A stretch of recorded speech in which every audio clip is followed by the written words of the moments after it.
Well, black people are Native Americans. We've had, a lot of proof that, some of us started here in this land.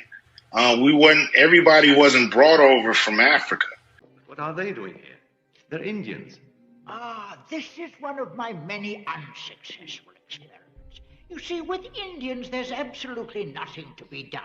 There's the same difference between a Negro and an Indian as there is between a dog and a coyote. You can put a dog on a leash, beat him, and he'll always be there to lick your feet.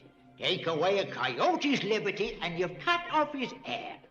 An Indian will never be a slave. No one has ever been able to make them reproduce in captivity. They do not eat, they do not talk, they do not sleep, they do not make love. There are several things that are significant about it. Of course, one of them is the way that colonialism tries to develop all kinds of elaborate classification terms for different kinds of people. But that's another subject. The most significant thing here is to reveal the much greater amounts of Native American ancestry that are present within the African American population than most people realize, because they might have been misled by the use of terms like mulatto and also people of color. After the African, LeVar Burton, had been told that his name was to be Toby, and he refused it, and he was beaten to make him say his name was Toby. That was the dramatization. How much of that actually was recounted to you? I mean, was there a lot of interweaving? A lot of it, I thought maybe you were going to ask, and maybe you are in another way, is how much of the book is fact and how much is fiction. Well, a whole lot of it's fiction. Well, a whole lot of it's fiction. Well, a whole lot of it's fiction. Now, this is just a tiny bit of information now. But they take it as huge. Right, because it's cracking open the door. There's a place in Africa you could say that I'm from. A tribe? I am thrilled. It puts a name, a place, a location, a people.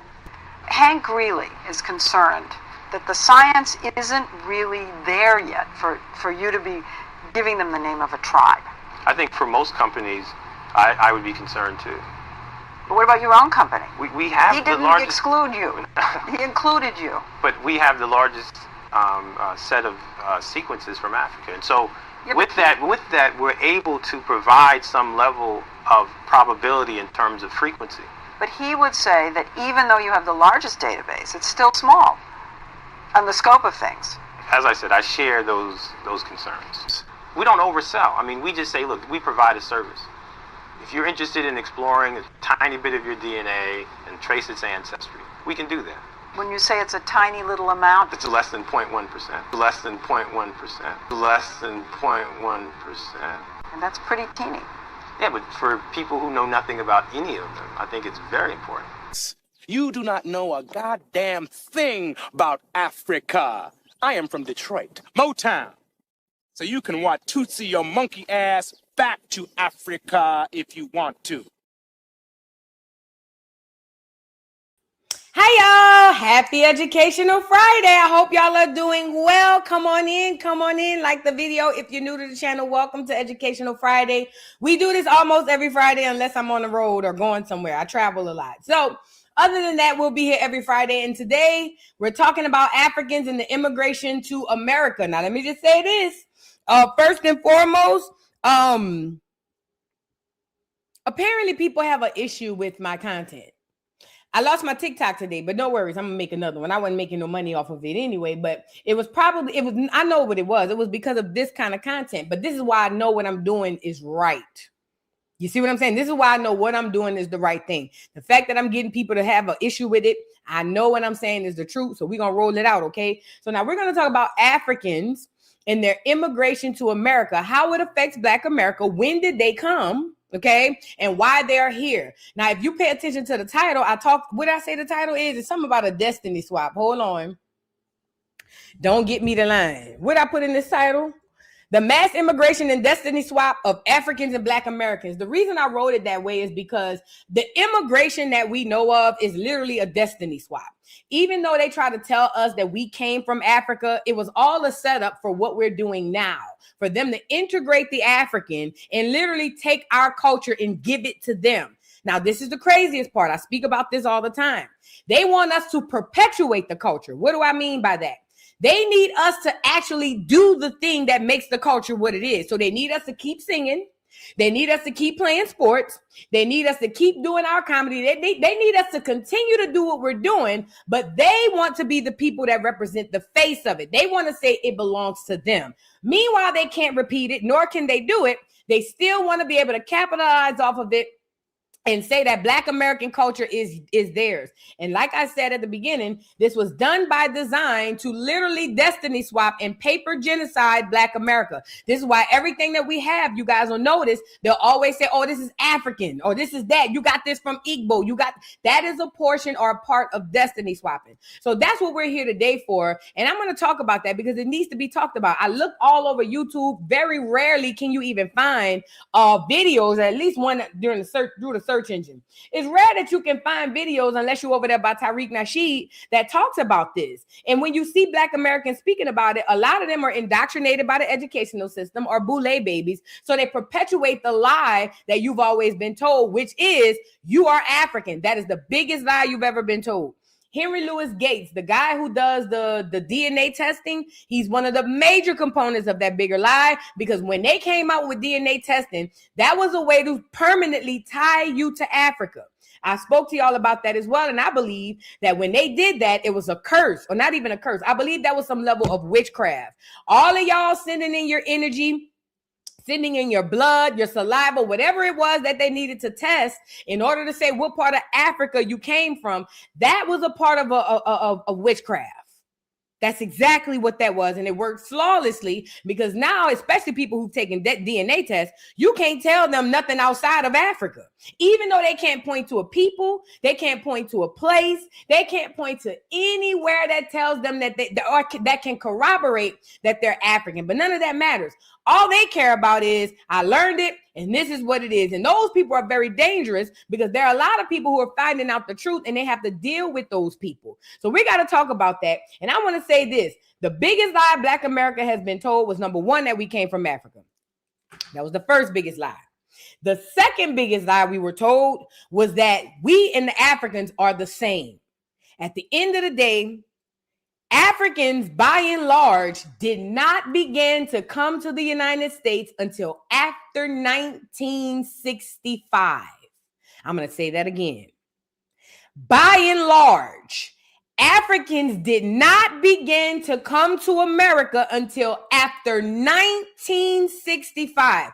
Who understands what was happening during that year, or at least around that time? It was our boy Mike, the gift that keeps on giving. Remember, he had us sign those immigration things into law?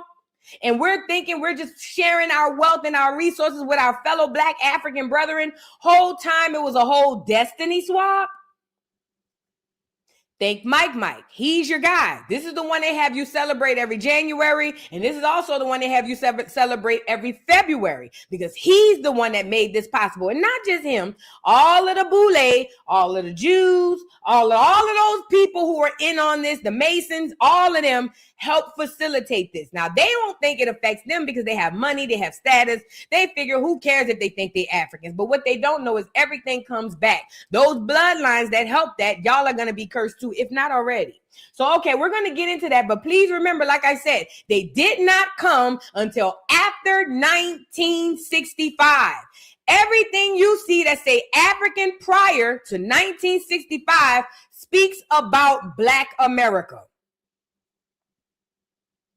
If you see anything when you Google, anything when you go do your history, if you go do research in a library, I don't care, wherever you do research, whenever they say that it's an African or they reference a Black person as an African prior to 1965, they're talking about you. But that's a part of the destiny swap.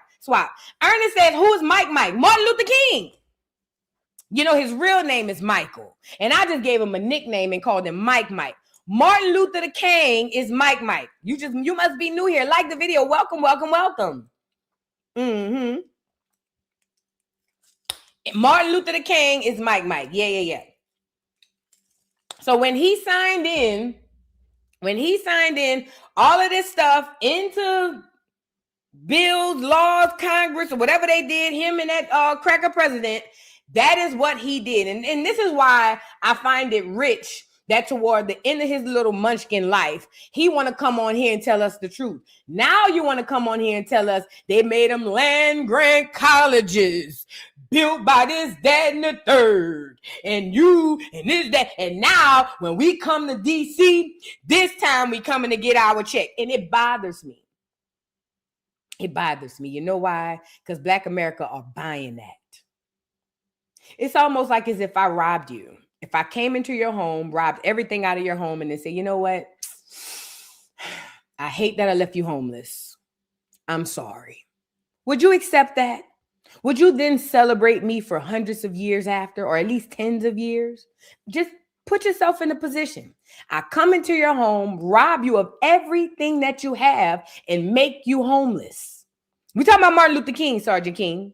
I come into your home, rob you of everything that you have, and make you homeless. Then at the end, I say, oh, I'm sorry. You know, I thought about it, and what I did was all messed up. So you know what I want to say to the people I made homeless and their descendants for tens of years? I'm sorry. We should not be celebrating Martin Luther King. I know the internet and history and everybody is telling us that he is the way, the truth, and the light. Martin Luther King was the worst enemy and the worst thing that happened to America, Black America specifically, especially during the Civil Rights Movement. I'm not a fan. I've never been a fan. Even before I knew why I wasn't a fan, I always wondered why they keep shoving this man down our throat. Now you know, because he did much more for them, way more for them than he could have ever done for Black America. So we got him, and it's not just him. I don't want to put it all on Martin Luther King. It's not just him. All of the Black Americans that were in the Civil Rights Movement, the Boule, the Freemasons, the D9, all of those people that were helping facilitate this Jewish propaganda, those people are there. Those people are responsible as well. Now, I'm saying all that to say, because I need us to understand, whenever you see these Africans, and this is the problem that I have with the Africans that are here. Instead of you guys listening to those of us who understand a little bit deeper and trying to investigate and see what happened, most of them would rather just say, we don't know what we're talking about, we're lying, and they know that we're telling the truth. And the worst part about this is the majority of my people may not know that we're telling the truth. And I have to wrestle with the African, the foreigner, and even the white person about who we are to my own people. That is very heartbreaking for any teacher. You know, I ain't even gonna hold you. I remember watching or paying attention to how Malcolm X got killed and paying attention to how Martin Luther King got killed. And I remember saying to myself, I would have never tried to save you niggas. I ain't gonna lie. I said that. I said I would have never risked my life for this. Never in a day. I did say that. You know what I'm saying? And here I am. But I'm saying that to say it's very hard on a teacher, or at least someone who's trying to give you the information and have you go look it up for yourself, when I got to compete with all these different people who are not even us, and some of us as well. So we're going to get into that. Remember, 1965 is when they got here. 1965, not a day earlier. 1965. Okay. And to the Africans who perpetuate this lie, saying that we are them and they are us, please know that they know that that's not true. The Africans who tell you that know in their hearts that it is not true. They know, even the ones who are educated in America, they know in their heart of hearts that you and I are completely different. They know that, but they continue to perpetuate it over and over and over. And then they do some ignorant shit like, can you explain what foundational Black American is? And it bothers me because when niggas go to explain it, because they playing in your face. They playing in your face. They are literally playing in your face. They know exactly who you are. Even the young ones. They know that they know that we're not the same. But they get educated like you, and they get indoctrinated like you, and they continue to perpetuate it. So we're going to get into that, y'all. Like the video, subscribe to the channel. Like I said, if you're new, welcome, welcome, welcome. Make sure y'all hit that notification bell after you subscribe, okay? Now, let's get into a few of the articles I pulled up, and then I got a few videos I want to share with y'all. Let's start with Wiki. Let them lie to us first. Let's go let Wiki lie to us first. Why not? I mean, what else we got going on? Nothing. Mm-hmm.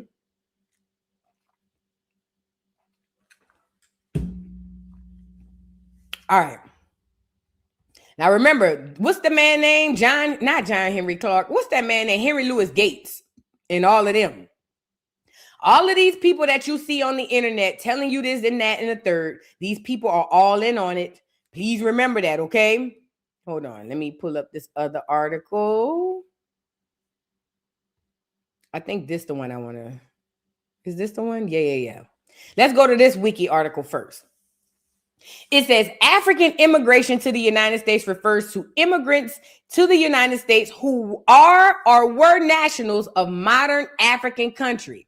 The term African is in the scope of this article refers to geographical or national origins rather than racial affiliations. From the Immigration and National Act of 1965 to 2017, the African-born population in the United States grew 2.1 million people. So according to this, up from 1965 to 2017, they're trying to say that the African population grew from what was it? Grew up to 2.1 million people. I'm sorry, I lost my spot. Hold on one second. So hold on. I'm just trying to make sure I pull up all my articles. I should have had them all up first.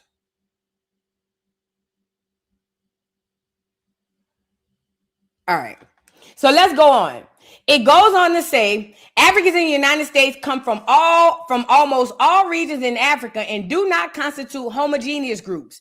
They include peoples from different national linguistics, ethnic and racial, cultural and social backgrounds. U.S. and foreign-born Africans, are different and distinct from native-born. No, this ain't the article I wanted. Hold on, I think it's on this one.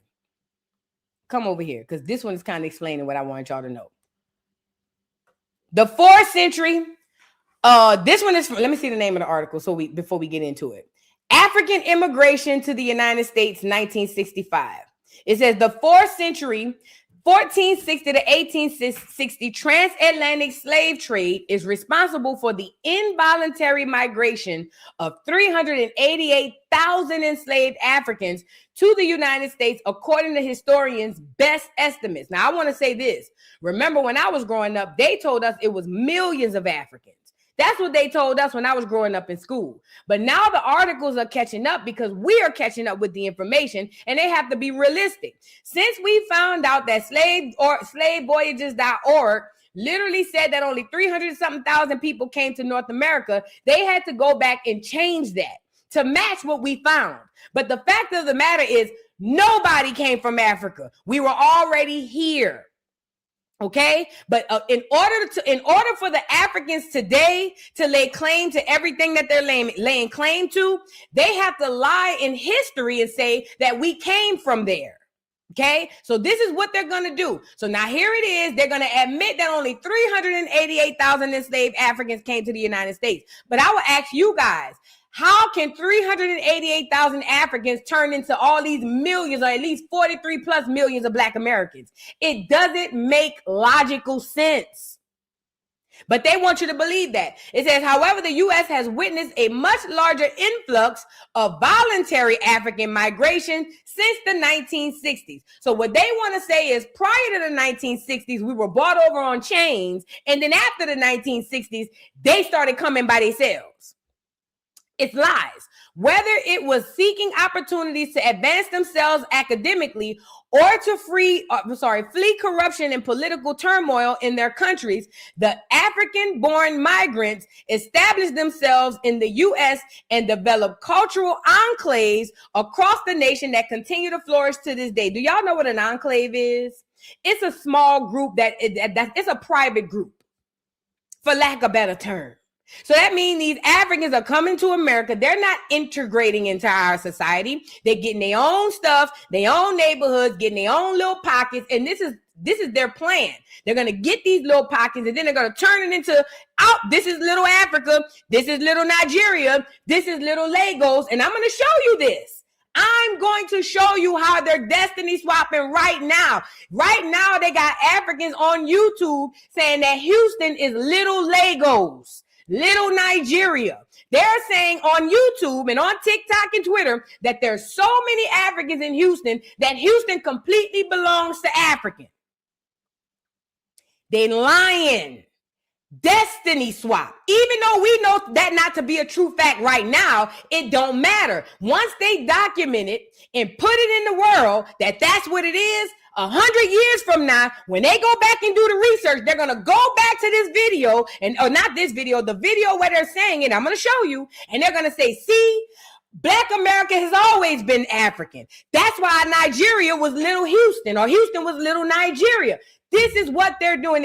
When y'all truly understand the thievery that's happening, it's really going to make y'all upset. When y'all really and truly understand the level of thievery that these people are taking and doing to us, y'all would truly be upset. Because what they're going to do is say that we've always been them, but then they're going to completely take over and say we don't exist. They're going to say that Nigerians are the Black Americans. The Ghana people are the Black Americans. They're going to mix them big head bastards up, put them in certain places in America, and say that they are the ones that went through slavery. And guess what? All of this reparations y'all fighting for, they gonna go get it. They gonna go in there and start going in y'all genealogy. They already getting American names. They not coming over here with their Nigerian names. They coming over here with they coming over here and getting American names, and they going on paper and they gonna take your shit. I'm telling you what I know. That's a part of the plan from the beginning, way in the 1800s. This ain't just started. They were planning this in the 1800s when they named the first African Methodist Episcopal Church, the AME Church. That's where all of this started. All that African Colonization Society.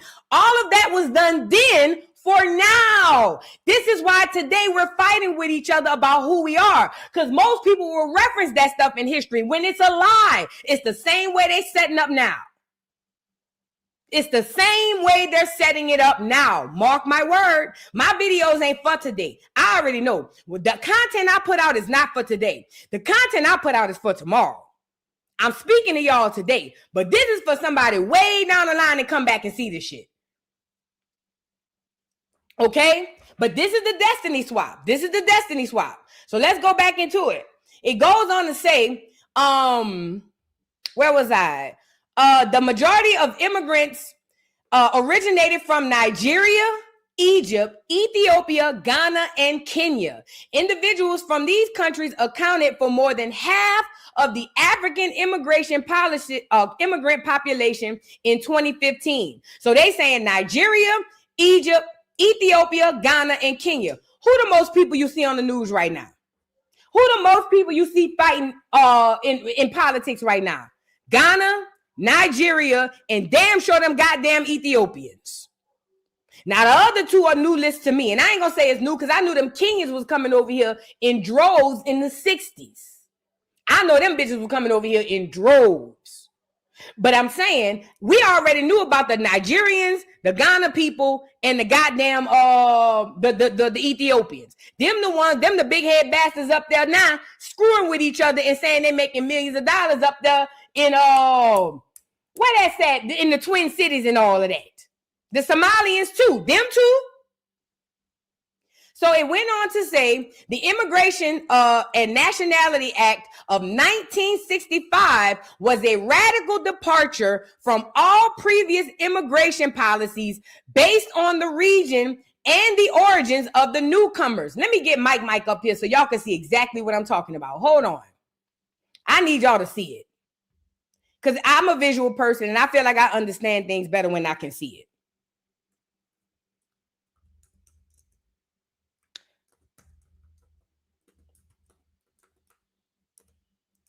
Let me show y'all. Because see, Mike thought he was slick. Before he got out the paint, he turned around and tried to flip it off like, oh, I'm on your side. No, he was not. The damage was already done, Mike. The damage was already done. You can't turn that back around. Once the paperwork was signed for these African and all these other immigrants to come in here, it was already done. I don't forgive this big head nigga. Y'all do. Y'all love Martin Luther King. I don't love this nigga. Because I understand, I don't give a fuck what he said. I'm looking at what he did. I don't care what he said. What he did has been detrimental to my people since he left up out of here. I'll never forgive him for that. That's y'all boy, not mine. Hold on, let me go get him up here. Let me see.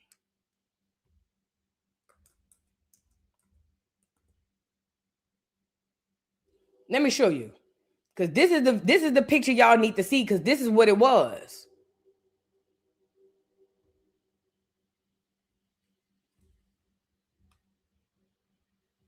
Let me see. I want to pull up the right picture. I don't want that from Amazon. Hold on. I want to make sure it's one with Mike in the picture. Stay right there. Here we go.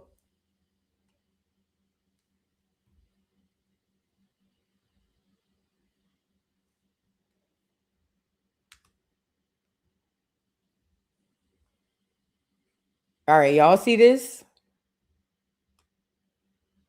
Y'all see this? Let me see if y'all can see it. Yeah, y'all can see this. This right here, remember all them pictures when Martin Luther King inside of these doggone people stuff? Hold on. I'm going to scroll through a couple of them so y'all can see. Remember all these pictures with Mike in this bitch, signing papers, shaking hands. He the only Negro in the building. This is one of them moments when he was signing over everything that we owned. Watch this picture while I read the article. That's Mike.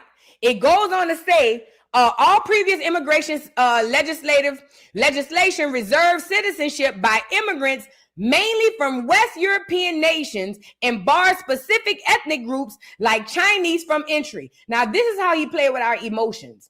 Martin Luther King came to Black America and said, oh, Black America, they only want to immigrate white folks, but we don't think that that's right. We need to help the other Black people all over the world come and immigrate. Now, remember, we were already under the we shall overcome type of time. So we were like, oh, that sounds great, because we're giving people, we're God-like people. We are too giving, as a matter of fact. So what did we do? We helped Mike, but the children, not the adults. Remember, the civil rights movement was headed by adults, but the army was a bunch of children. They were not adults. Them people, when you go look at the civil rights movement, everybody getting hit by cars and bit by dogs. These are children. Middle school, high school, and some even college. Okay?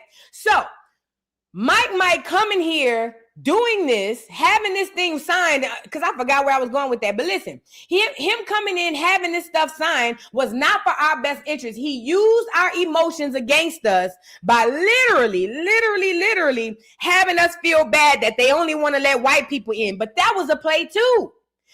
Listen, in the 1800s, when they came up with the National African Society or whatever it was, African Colonization of Society, and when they came up with the AME Church, they knew that they were going to do this 100 years prior.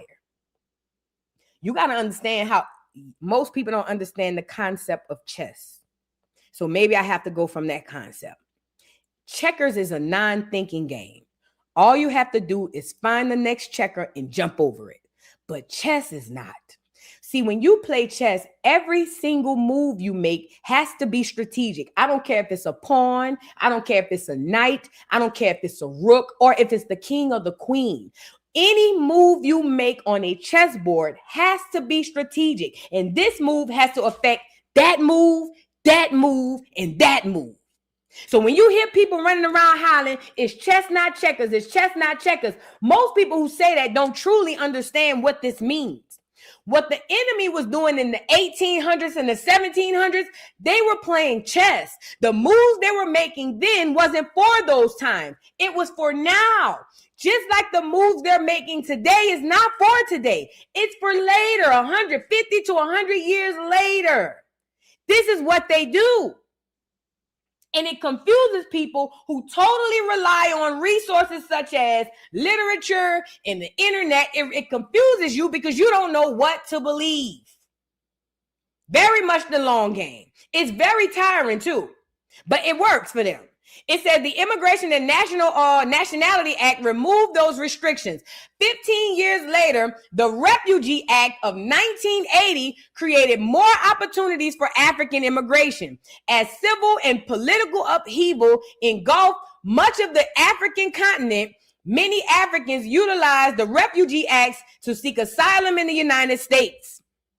The Nigerian and Ethiopian civil wars in the late 1960s and 70s, and later the Ogaden Ethiopian Somali War of 1977 to 1978 led to the initial increase of African-born population in the United States. So who this is they sending over here during war? You think they're sending the best of the best? Do you think they're sending the best of the best over to America and they doing a war? What else was happening in the 1980s, y'all? Jesse Jackson and the Rainbow Coalition. When did Jesse Jackson tell us we was African American? Because they said in the 1980s they made some better rules for them to come over here and get munions. Stay right there. When did Jesse Jackson coin the term African American? 88. So about right. Round up in the time. So they were here a good 8 years before Jesse, I fooled you niggas again, Jackson came up here and told Black Americans we were African, and we bought it. Lock, stock, and barrel. We bought it. It's all a game. It's all a play. I don't trust no politician. Martin Luther King was a politician. This is why everything he did was political. Look where he's at. Y'all take that reverend term and forget that these reverends are more into politics than the actual politicians. Look at what's his name over there at New Birth out here in Atlanta? What's his name? Girl, the husband. Y'all know who I'm talking about from the Real Housewives. He up there doing the same political stuff right now. Bryant, what's his name? Bryant, whatever the pastor name is. He's up there doing the same political stuff right now. Just because his name say Bishop in the front don't mean he ain't in that political shit. That's why he over there running boycotts and stuff. Jamal Bryant, that's his name, Jamal Bryant. Jamal Bryant ain't no different from Martin Luther King. Martin Luther King was just more popular and more widely accepted. But Jamal Bryant and Martin Luther King are one in the same. They pose as reverends, pose as people of clergy, pose as people of God, but their real agenda is to push politics. This is all done by design, Black America. I want y'all to see this. Let's look at the Nigerian, Ethiopian, and Egypt are the top birthplaces for African immigrants in the U.S. So apparently 32.7 thousand Nigerians, Ethiopian, or I don't know if this is 1,000. I don't even know how this chart is. Let me read the chart. Let me read the bottom, the legend. It's a Pew Research, and it says, note Africa includes North Africa and Sub-Saharan African countries as defined by IPUMS. It says, does not include unspecified, uncategorized areas. Source Pew Research, I thought they would have a legend at the bottom to quite understand it. I don't know if this means 327,000 per se. I don't know if that means it's in literal form. I don't know. But basically what they're saying is the people who come to America, the mass majority of them are Nigerian at 327,000 during this time. Oh, this is by 1970. I got it. By 1970, the United States had become home to 327,000 Nigerians, 222 Ethiopians, 192 Ghana, 136 Kenya, South Africa, and so on and so forth. This is by 1970. The act was only signed in 1965. So then I want to ask the next question. Why so many Nigerians? Why so many Nigerians of all these Africans? And it's not that I care that it's Nigerians. It could have been the Somalians, and I would have asked the same question. My question would be, during this time, why so many Nigerians? Now, they're going to say because of a war. That's bullshit. This was all done by design. Remember, chess not checkers. What I do yesterday is not for yesterday. It's for tomorrow. They bought them Cabbage Patch Kids in because they cloned them and made them. What else was happening in the 70s? Remember eBay came on Good Times? Put a 3 in the chat if y'all remember eBay coming on Good Times with Thelma. Thelma was in college and it was going through some political stuff, and she ran into eBay, the African who came from, I don't know where he came from during that time, but he definitely represented what was happening during the time. Art imitates life, and a lot of time life imitates art, okay? So please be mindful of that. Now I want to go over here. Let me show you this article. Getting back to what I was reading earlier, it says African immigration to the United States refers to immigrants to the United States who are or were nationals of modern African countries. The term African is the scope of this article refers to geographical or national origins rather than racial affiliation. From the Immigration and National Act of 1965 to 2017, the African-born population in Americans or the United States grew to 2.1 million people. 2.1 million. This is according to this in 2017, or they're saying from 65 to 2017. Let me scroll down. Look, in the 1870s, the Naturalization Act was extended to allow aliens, being free white persons, and to aliens of African nativity and to persons of African descent to acquire citizenship. Immigration from Africa was theoretically permitted, unlike non-white immigrants or immigration from Asia. So let me back this up. It says the Naturalization Act in 1870s. It was extended to allow aliens, being free white persons, and to aliens of African nativity. Now, let me tell you why they did that. First of all, they did that on paper, but that's not what really happened. What really happened, on paper, they said we let the Africans in, but they had to say that because they have to make that add up to how many Black Americans we have. So they're going to say that on paper, but that's not what happened. They let the Europeans in, they let the white folks in, but they did not let the Africans in. This is also another form of paper witchcraft. They write that it happened, but it really didn't. Okay. So then it goes on to say, it says, several laws enforcing national origin quotas on U.S. immigration were enacted between 1921 and 1924 and were in effect until they were repealed in 1965. While the laws were aimed at restricting the immigration of Jews and Catholics from Southern and Eastern Europe and immigration from Asia, they also impacted African immigrants. It says the legislation executively excluded Africans from entering into the country. This was the setup, so we could feel bad. Oh my God, let them in. And it worked.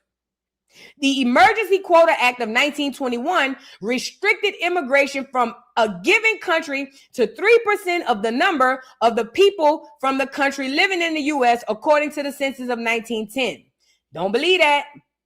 The Immigration Act of 1924, also known as the Johnson-Reed Act, reduced that to 2% of the number of people from that country who were already living in the United States. They lying. In 1890. They lying. They didn't hardly have no, if not any, little to no Africans in America in the 1800s at all. They did not start coming in droves until the 1960s. They didn't really start coming for real until the 1900s. But Wiki is going to lie. Yeah, Ernest, that's when we started wearing dashikis in the 80s and the 90s after he came in and coined that crap.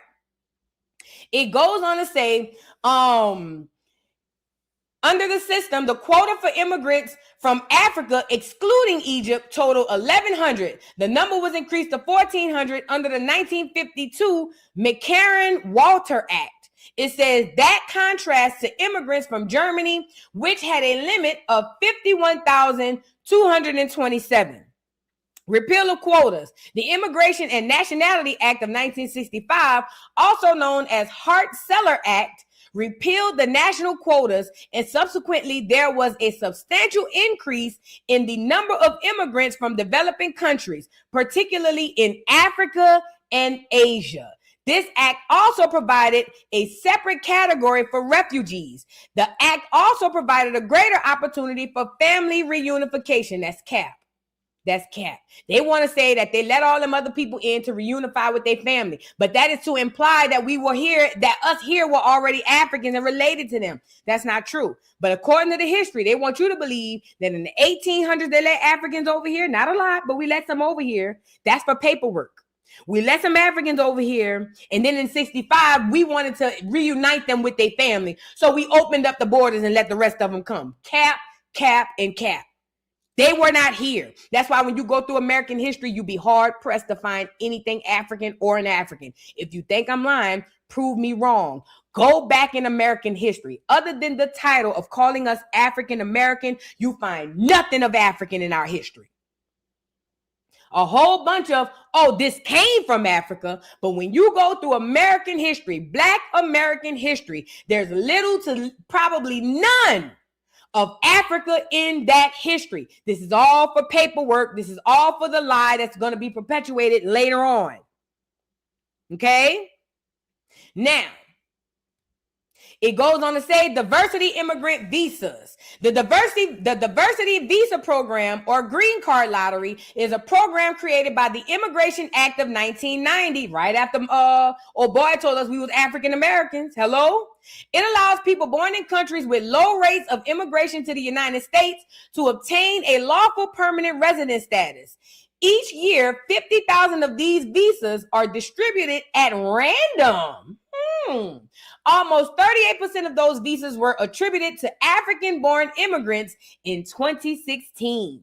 African-born persons also represent the most numerous groups among the applicants since 2013. The application is free of charge. Oh, they make it easy. And the requirements in terms of education are either high school diploma or 2 years of a professional experience, which requires at least 2 years of training. So basically, the way it works is, according to this, the diversity visa is given to anybody from a small country that have a low population that come to America. Why would they want that? Why do we want to invite people from another country that don't want to be here? Why would they incentivize countries that have no interest in coming to America? These are the questions you should be asking yourself. But they did. Not only did they incentivize them by having a free place to stay, they even said the application was free. And 38% of those people were Africans. Strategically done by design. Strategically done by design. It goes on to say recent migration trends and factors. It says the continent of Africa has seen many changes in migration patterns over the course of history. The graph below shows African immigration to the United States in 2016 based on class of admission with numbers from the Department of Homeland Security's yearbook. The number of Black immigrants living in the United States reached 4.6 million in 2019 and increased from approximately 800,000 in 1980, which accounted for 19% of the growth in the overall U.S. Black population. They lying. They ain't got that many Africans over here. They lying. They lying. Black population, it said close to 31% came to the U.S. between 2010 and 2019. The influx of African immigrants began in the latter part of the 20th century, like I told y'all, and is often referred to as the fourth Great Migration. Do you see how they trying to line them up with us? So they're going to label these Africans, continental Africans, who are just coming in the 1960s as the fourth Great Migration. Do you understand the thievery that happens when they write this shit, put it on Wikipedia, and people read it and believe it? Do you understand what that does? When they say that those Africans are the fourth migration, it implies that everybody who migrated before, us included, were African. That's a lie. That's a lie. But it's about paper genocide, destiny swapping. That's what this is all about. So now they're going to call them the fourth Great Migration. It says about 3/4 of all of our immigration from Africa went to the United States after 1990. So 3/4 went to the United States after 90. It says this trend began after decolonization, as many Africans moved to the U.S. seeking an education and to escape poverty, and has risen steadily over time. The increase in the rate of migration is projected to continue for the coming decades. Of course, they trying to flood us out. It says, originally, these immigrants came with the sole purpose of advancing themselves before returning to their respective countries. Nevertheless, many immigrants never returned because that was never the plan. They escape in third world countries. They never plan to go back, and they never plan to go back and fix their home. It was never in the plans. At any rate, nevertheless, many immigrants never returned. In recent years, there has been an increase in the number of African immigrants' interest in gaining permanent residence in the United States. This has led to a severe brain drain on the economies of African countries due to many skilled, hardworking Africans leaving Africa to seek their economic fortunes in the U.S. and elsewhere. Now, nobody talks about what it does when America go and grab the greatest and the brightest from these small countries. They literally tell the people that they're leaving. This is why when they get here and they fly that raglass flag in the window, it pisses me the fuck off. You don't care about that island. You don't care about that country, because if you did, you'd be here getting what you could get so you can go back and help your people. But this is the play that they play with us. This is how they continue to play with us. Over here, they get to represent the flag.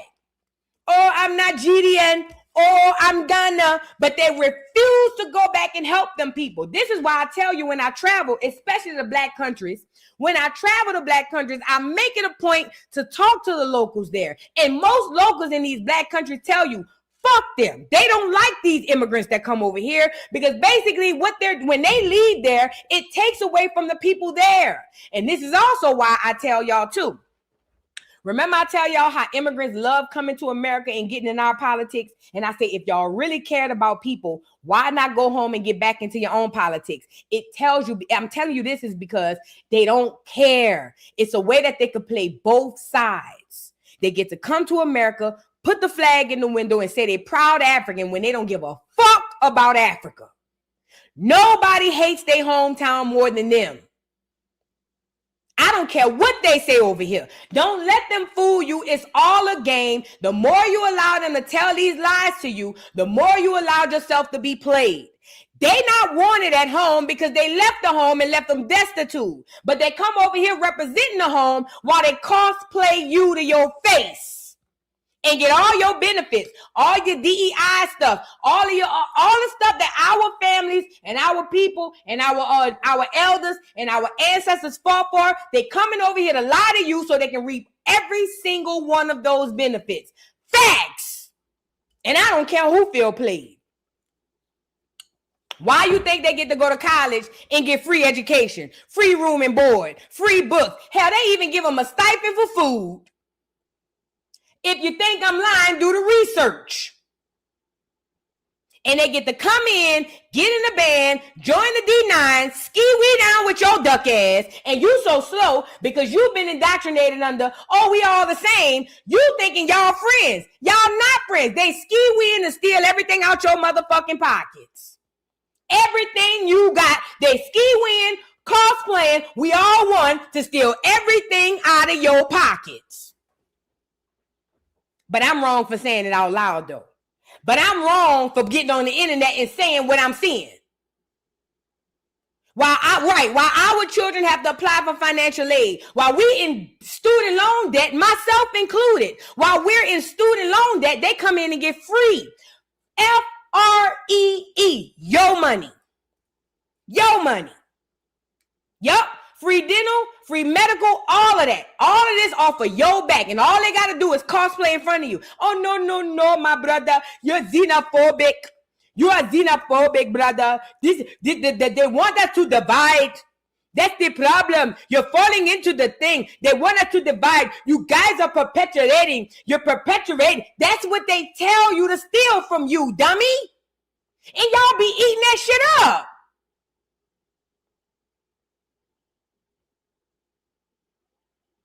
And let me tell y'all something.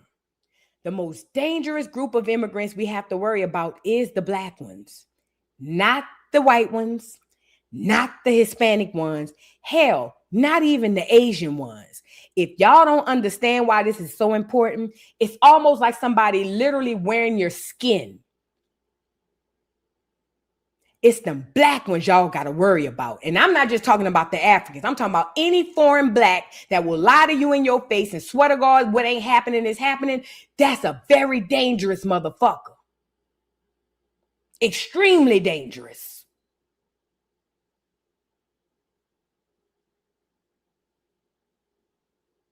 But this the play. This is the play. These people playing in your face. I want to pull up another article. Now I want to pull up another article because I need y'all to really understand what this is y'all dealing with. And I want to show y'all a video. This one crazy. It's some African. It's some African on YouTube. She got a nice little platform, of course. You know they push the Africans in the algorithm. They push the Africans through the algorithm like they push the cracker. Y'all knew that? Oh, yeah. That's why when you go look up black stuff, you'll see an African before you see a nigga. Yup. They push them Africans through that algorithm like 90 going west. That's why I'm getting the fuck off of YouTube. YouTube allowed me to do all the hard work and give everybody else the credit, give everybody else the money. I'll get demonetized on some stupid shit, and these people get to have all. Yeah. At one point, I'm off this bitch. At one point, I am off this hoe. I'm telling you now, because I understand that I'm doing all the work while they reap all the benefits. In real life, on YouTube, the black Americans do all the work and everybody else reap the benefits. Everybody else watch what you do and they go cosplay it and they get pushed through the algorithm. They do it on TikTok all the time. They do it on TikTok all the time.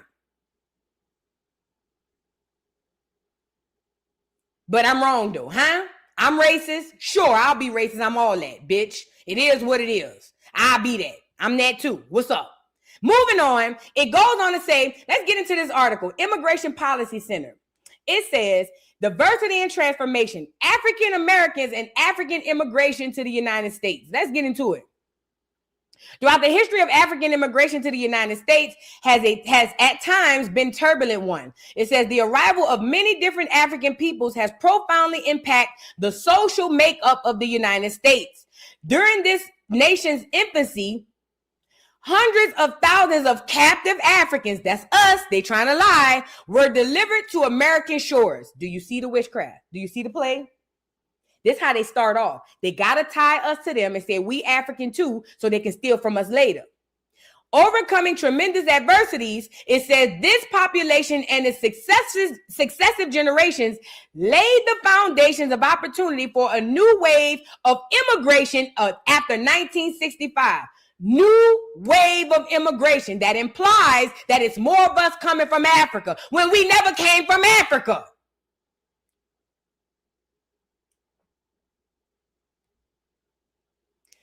Goes on to say, from Jim Crow to civil rights movement to desegregation, African Americans have been instrumental in transforming the socio-political climate in the United States, creating an environment far more accepting of new immigrants. It says a series, and we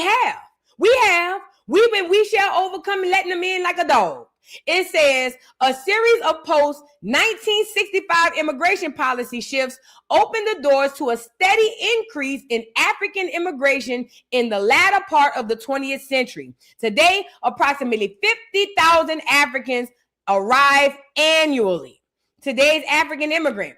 Of the nearly 35 million African Americans, approximately 1 million are African born. Now, we know this article is a lie, but this is up since 2004. It says these immigrants are settled in diverse locales around the country. Although highly urban as a whole, see how they try to put us together?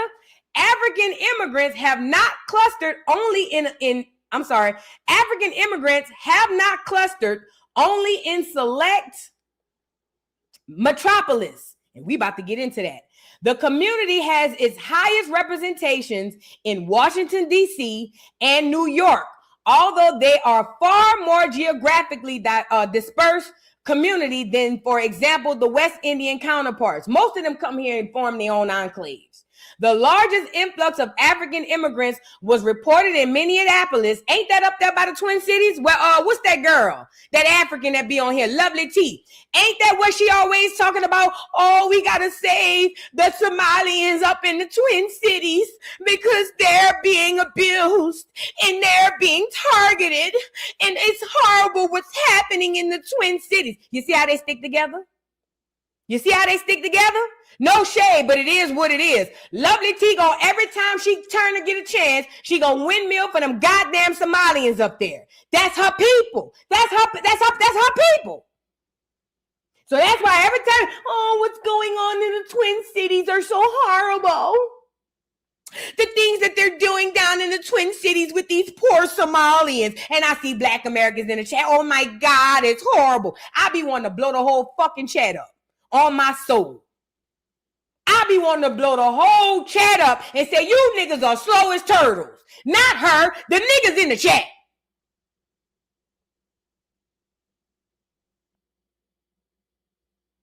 Look at how it's playing out today. It goes on to say, what was I? The largest influx of African immigrants was reported in Minneapolis, St. Paul, where the population increased 629% between 1990 and 2000. Oh my! First of all, 100% means the same of what you already have. They saying that the population increased 629%. That means it's nothing but Africans up there. I ain't never been up there. I had no reason to go to Minnesota. But that tells me Minnesota ain't nothing but Africans. No wonder they was going crazy during the pandemic. I mean, not the pandemic. During this whole political season. Overall, African migration increased 170% during that period, with Nigeria, Ethiopia, and Ghana in that order having the largest communities in the United States. Put a pin in that. I'm about to show y'all how that works. Although the United States has provided refuge to hundreds of thousands of Africans fleeing persecution, that is not the typical portrait of present-day African immigrants. In fact, all refugees admitted to the United States between 1990 and 2000, only 10% were African. Of all African immigrants adjusting status in 2003, only 16% were refugee and asylee adjustments, as compared to 17% of Europeans. Don't believe these articles. Today's African immigrants tend to be upwardly mobile professionals. Most come to the United States by way of the diversity lottery visa. We just spoke about that. As a result, contemporary African immigrants have the benefit of relatively high level of education attainment. Didn't we just talk about that? The free school? Free room and board, free books, and a stipend to eat.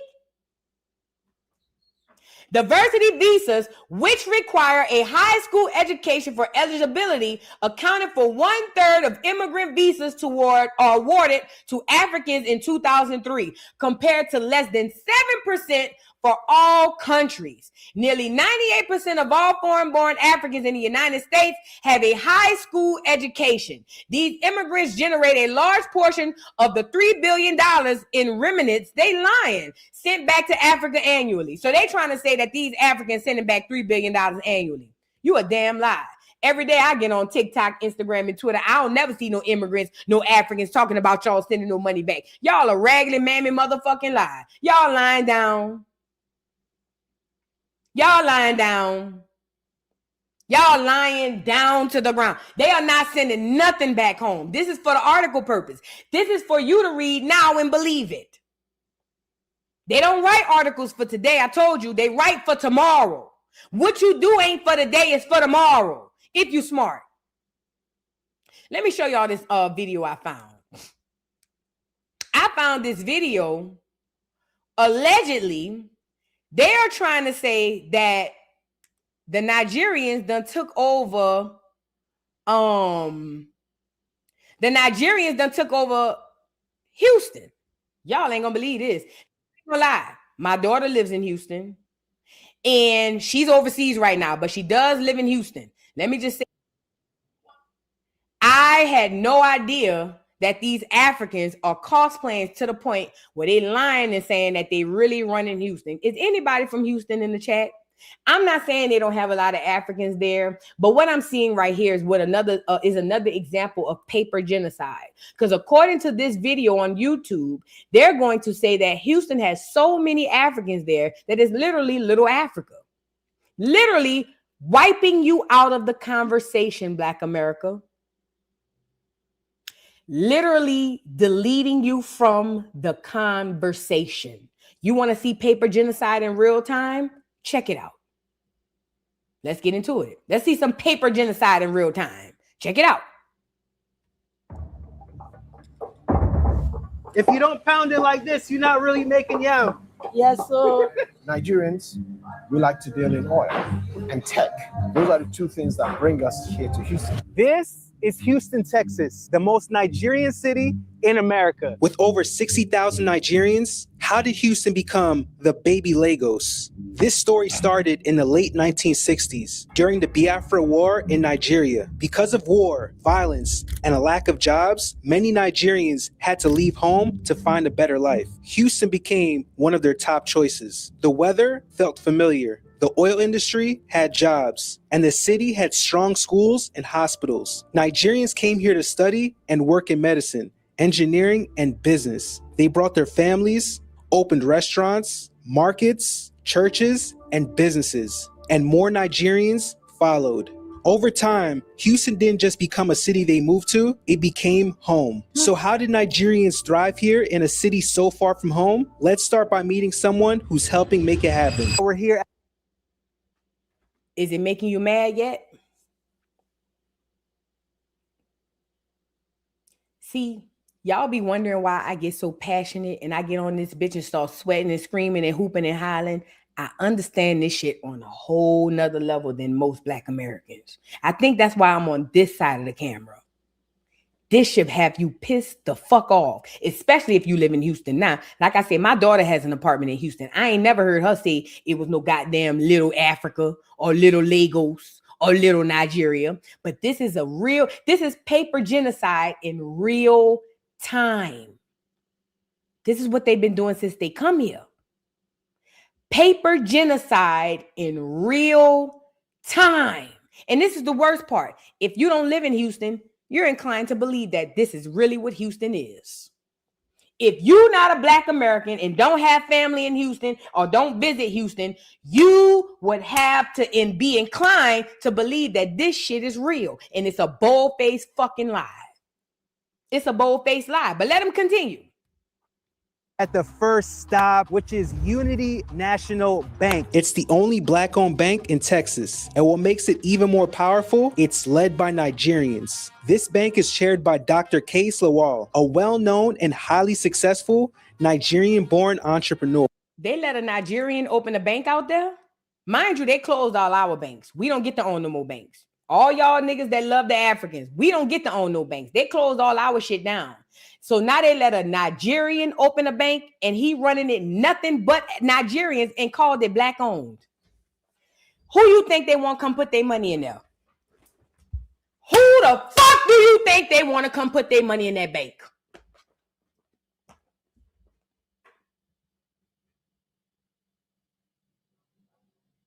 Let me let it finish because I'm going to get mad. With over $200 million in assets, Unity National Bank is helping Africans and African Americans do something that changes everything. Build businesses, build ownership, build wealth. I met with Executive Vice President Kwame Kane to understand how this bank became a backbone for Houston's Nigerian and Black business community. Kwame, what's going on? Hey, good. They can't do it by themselves. That's why they say Nigerian and Black business. They cannot do it by themselves. I don't give a fuck what them big head bastards come over here and say, oh, we the most educated, or we the most in STEM. Bullshit. They can't do it without us. That's why it's always them and us. It's never just them. Because even when they put them on the profile, it's always under that us. Our ignorance allows this. Our ignorance of not knowing what the fuck is going on allows this. And I'm pretty positive it's so many black people in Houston saying, a black-owned bank? I can't wait to go put my money in there, thinking that this is your people. You can't, when I tell you the land gonna regurgitate these bastards, and I don't want to hear shit from a nigga. I tell you this, when a nigga say something, he gonna get regurgitated too. There you go. When the land regurgitate these bastards, I don't want to hear shit. Because it's coming. It's coming. The witchcraft and the trickery that they've been playing on us, they gonna pay for that. They gonna pay heavy for it. Very sneaky.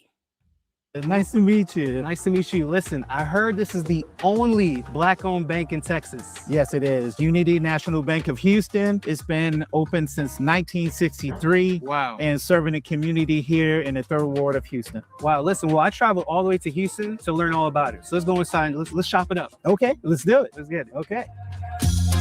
If that's since 1963, black-owned bank in Houston, 1963, 3rd Ward. Unity National Bank. Who opened Unity National Bank in 1963 in Houston's 3rd Ward? It was founded in 1963 in Houston's 3rd Ward by a group of local black doctors, lawyers, and businessmen. Black Americans. They came and took our shit. Black Americans, just like I thought, with William Thomas Jr. serving as the first chairman. The institution was established during the Civil Rights Movement as a crucial Black-owned financial institution aimed at providing capital to business and residents denied service fucking elsewhere. They got it. It ain't for us no more. Now, they want us to come put our money in there. Absolutely. They definitely want us to come put our money in there. That's why they say it's black owned. But it ain't for us no more. It was for us. Now it's for them. Everything we have, they come and steal. Everything we have, they come and take. They don't come with nothing. They just like that goddamn cracker. Just like them.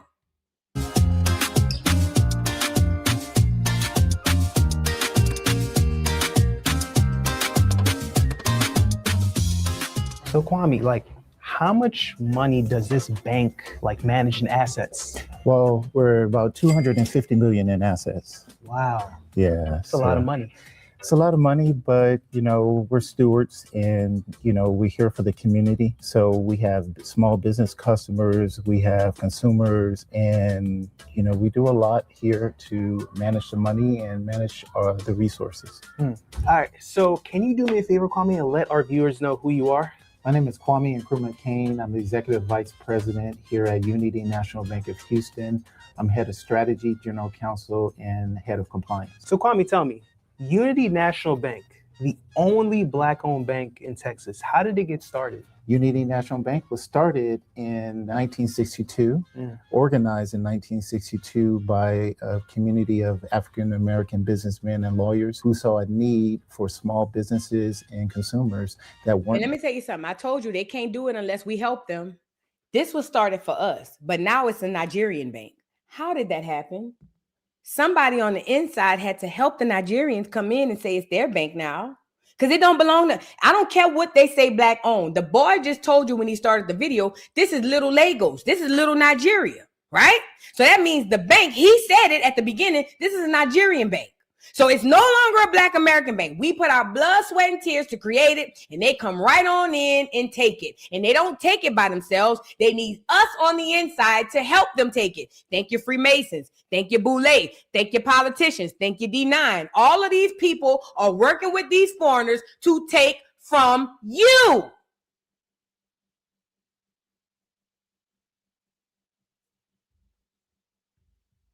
Banked by traditional banks. Why do you feel like Nigerians should move to Houston? One of the strongest points about Houston, Texas is the diversity of the people here, and it's a melting pot, and there's just so many opportunities. There's oil and gas, there's banking, there's real estate. I mean, trade.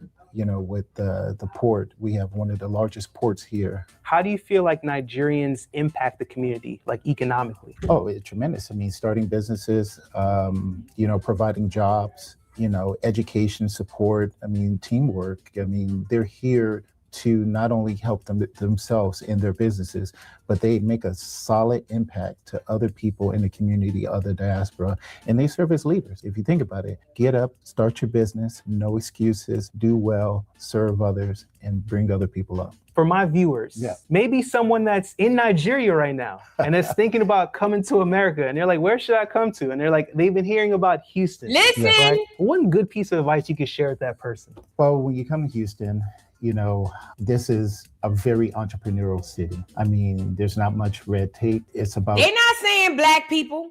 They're not even saying other Africans. They saying only Nigerians. Nigerians, where should you come? Listen. Understand what you're looking at. Understand it. He said, where can Nigerians, not Africans, not even black Americans, mind you, this our shit, or at least it was. It used to be our shit. Now this is an opportunity and a commercial for all the rest of them Nigerians. Because listen, what they want to do is get all of them in one place so that they can form whatever alliances and whatever they need to do so they can quote unquote have something to stand on. But this is all about stealing from you. This once was our bank. Now it's a Nigerian bank, and they're advertising for more Nigerians to come. They use your money because they advertise under black owned, but they use your money to fund the bank. But then they take the money that funds the bank to take care of them fucking Nigerians.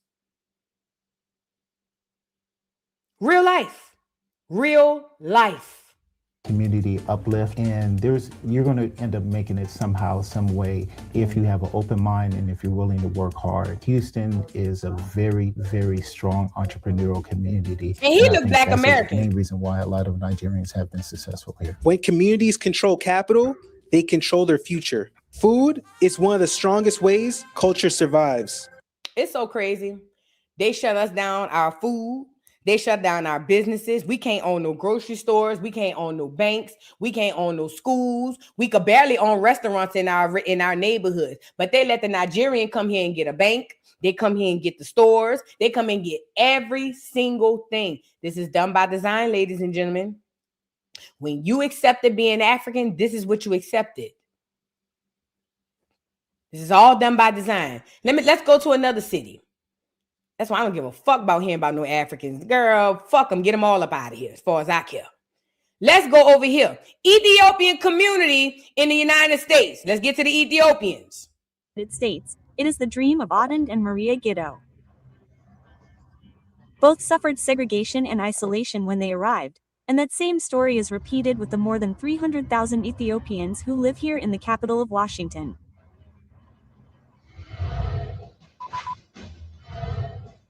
They have a dream to unify their community on two continents, in Ethiopia, where they were both born, and here in the United States.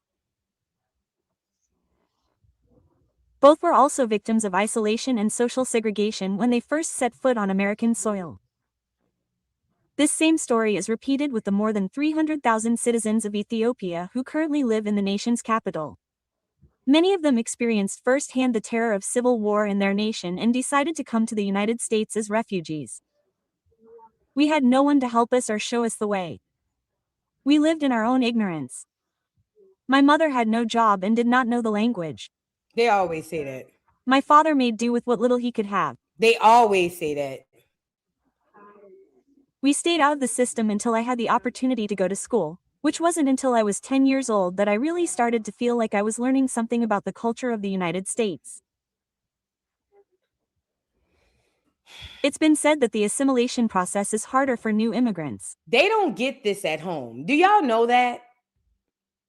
Most of the immigrants that are in America, they don't even get the opportunity to sit at a fine restaurant and have a cup of coffee and sit and be civilized. They don't have these things at home. See, we take these things for granted because this is regular degular for us. And it's regular degular for us because we're royal. right? The things that we take for granted is what they love, is what they come over here for. This is why that's why when it's time for them to get kicked out and go home, they go kicking and screaming, because they know when they go home, they don't have this back at home. It's nothing but dirt roads and a bunch of poverty for the mass majority of these people. The mass majority of these people. But they come to America to tell you, oh no, because we are African and we are the origin and you guys come from us. Lies, lies. That's why I swear to God, I thank God they keep these Africans away from me, because I'm going to hurt one of their fucking feelings. The lies, the lies, the lies. They know they come from nothing, but they over here cosplaying like they got this shit over there. That's why when I see them do this shit on the internet, it pisses me off. Oh, you guys, you make your food because you got that from Africa. That's Igbo. Igbo can't even do that shit. Igbo don't even have the utensils to prepare the food that we have or the ingredients. So how can this come from Igbo? How can this come from Nigeria? How can anything we do come from Africa when Africa don't have what we have? Man, oh man. Their life expectancy in the United States was very high, but their chances of finding a job without speaking English were very low. I've seen firsthand the challenge that's happening here. Over the last 5 to 10 years, we've seen that the identity crisis has been much greater than what those who were born here had to face. I have a number of friends who were born here, who speak and read English, and who are even now learning about the law. I see a lot of passion among the new generation that was born in this country, this generation that has become the first generation that has had a greater exposure to the culture. Yeah. Who culture you think she's talking about? Not white culture. Whose culture do you think she's talking about? I'm gonna let her say it one more time. Who culture they have an exposure to? Born here, who speak and read English, and who are even now learning about the law. I see a lot of passion among the new generation that was born in this country, this generation that has become the first generation that has had a greater exposure to the culture. Ethiopians represent the largest community of African immigrants in Washington and the largest community of Ethiopians in the Americas. According to a recent survey, 1 in 5 African immigrants in the nation's capital is of Ethiopian descent. A huge explosion of Ethiopian businesses and restaurants has transformed this entire neighborhood into something called Little Ethiopia. The emergence of this area has been so strong that a local food tour was organized. Have y'all paid attention? Everywhere they go, they call it Little this. Just in Houston, they were saying it's Little Lagos. Now they saying that this is Little Ethiopia. Every fucking way. And then when you say we not y'all, they tell us we xenophobic. When we tell them we different, we xenophobic. But they get to come here, create their own enclaves, get their own businesses and all that shit, and they get to say that they not. This is crazy. In the markets to introduce visitors to Ethiopian cuisine. Somebody eating that shit. Ethiopian restaurant owners began moving into the neighborhood and buying up properties as well. Suddenly, we began to see this whole food fair taking shape, to the point where we realized that this was something of a phenomenon. Once a traditional resting place for Ethiopian immigrants became a place of culinary innovation, customers began to arrive in droves. 10 years ago, these streets were known as death row, where violence and gunfights were a daily occurrence. Now, this area has transformed into a trendy area, thanks in large. What they do is put the gentrification, right? They take the worst people, not even the worst. They'll take a whole bunch of Black Americans, put them in one little bowl, let the crime go crazy, make the property value go down. Then they take those same Black people, put them out of that area, and then move foreigners and or white people in. And these people get to come in and say, 10 years ago, this was a horrible, disease-ridden, drug-infested neighborhood, but we came in and we cleaned it up. Bullshit. Strategy is done by design. They doing it in New Orleans now. They closed all the projects in New Orleans and put everybody in New Orleans East, turning New Orleans East into a war zone. They're gonna decrease the property value, and then once the property value gets so low to where you can hardly get nothing, then you'll see them put up a Publix.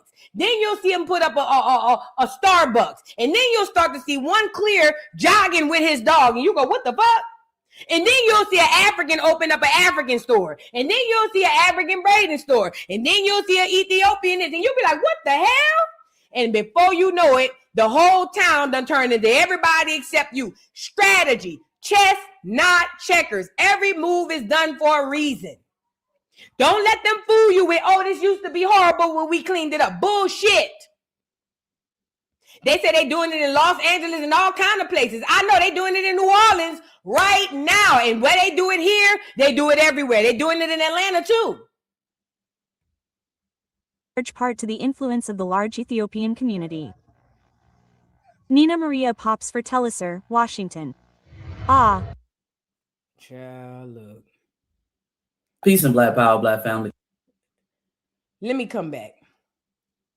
I found this African. He the only one I saw that start. I only listened to the first 30 seconds of this video, but let's get into what he's saying. What he's saying is the truth. He's saying that the Africans are coming over here and they not giving homage to the people who were here before. Basically, they're trying to make it like something is not. Let's get into it. Three important things that happened. The Civil Rights Act, 1964. The Refugee Act, 1980.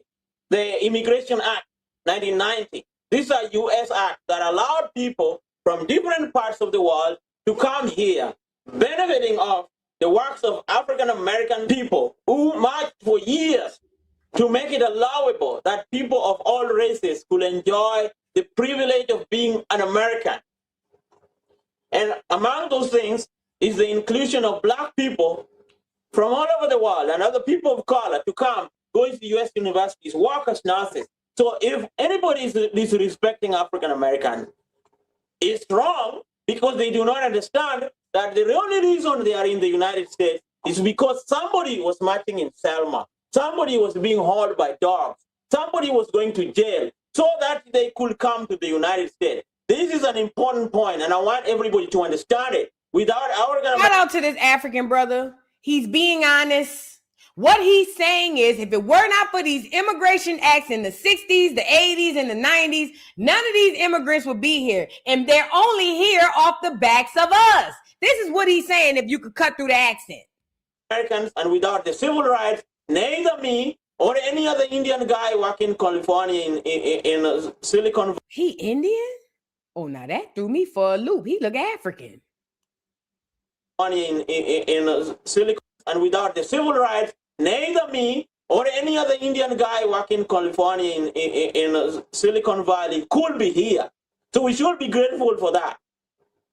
Secondly, the struggle against Jim Crow in the South and the struggle against colonialism in Africa went hand in hand. Later on, a lot of Black people started attending colleges in the U.S., first from Liberia and later on from other places in Africa, especially Kenya.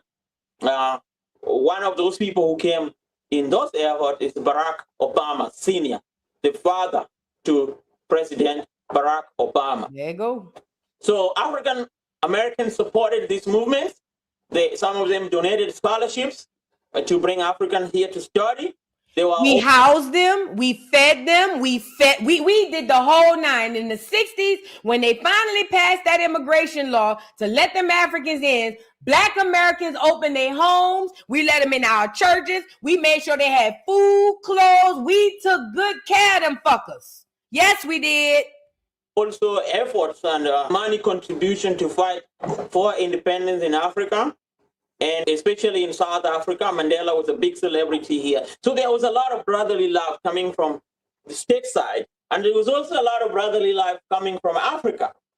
African people like Tom Boyer, friends to Barack Obama Sr., was speaking at civil rights rallies in the USA. But because of the Civil Rights Act, which was a product of all these movements, Africans could now study and stay in the USA. But it was a specific kind of African. The African elite. It was the Africans who were sons of chiefs, who had gone to college, who had means and resources to do things that ordinary Africans wouldn't do. So there is a stereotype in African Americans that when you see an African, it's probably a prince, son of a chief, or somebody important. This stereotype comes out of the context of these people's contact and it's that the first Africans in the United States were usually this kind of people. Then comes the 1980 Refugee Act, which opens the path for African refugees to settle in the USA. Also other people from other areas. It was signed by Jimmy Carter. And from this, refugees from other places that were conflictious, like Somalia, Congo, and many other places started coming to the US. And this was a different breed of Africans. Many of them were educated, but there are also a substantial amount of them who did not have the means as their elites who had come in the 1960s. The 1990 Immigration Act, a pathway for U.S. citizenship and U.S. residency is created called the Green Card Lottery. And the Green Card Lottery opened the way for many millions of Africans to come to the United States and share space with African Americans. Now, it is in this context that different... Really quickly, because he has a really thick accent, what he's talking about is the Immigration Act, like I said, and how everybody came over. He mentioned Barack Obama's father, who came in the 60s and spoke about the Black Americans and what's going on with segregation. He also spoke about how Africa had their own colonial issues during the same time we was having our civil rights issues. So while we was fighting for Black freedom over here, as we know, Africa was fighting for freedom over there. What he's saying is they didn't just send regular random Africans. They were very strategic with the Africans they sent. They only sent the ones who were going to come over here and go to school and go to work. The other stigma that we had around these Africans is that they princes and kings. What he says is that they are not. They are just people who are coming over here through the lottery, who's able to get these jobs and get these positions and put y'all out the business. That's what it was. Jimmy Carter, Martin Luther King, LBJ, all of these people helped to facilitate, not only them, Jesse Jackson, the Civil Rights Movement, SCLC, SNCC, who else was all up in there? All of them people that we just love down to the ground, the Rainbow Coalition. All of these people helped to facilitate this. Every single one of them. Understanding started to emerge about what Blackness means. What Blackness as in African American, Blackness as in African. What is it? And it is these conversations about what it means to be African American or Black American that have come to the fore and highlighted by people like Professor Small and many other nationalist, misinformed people who are trying.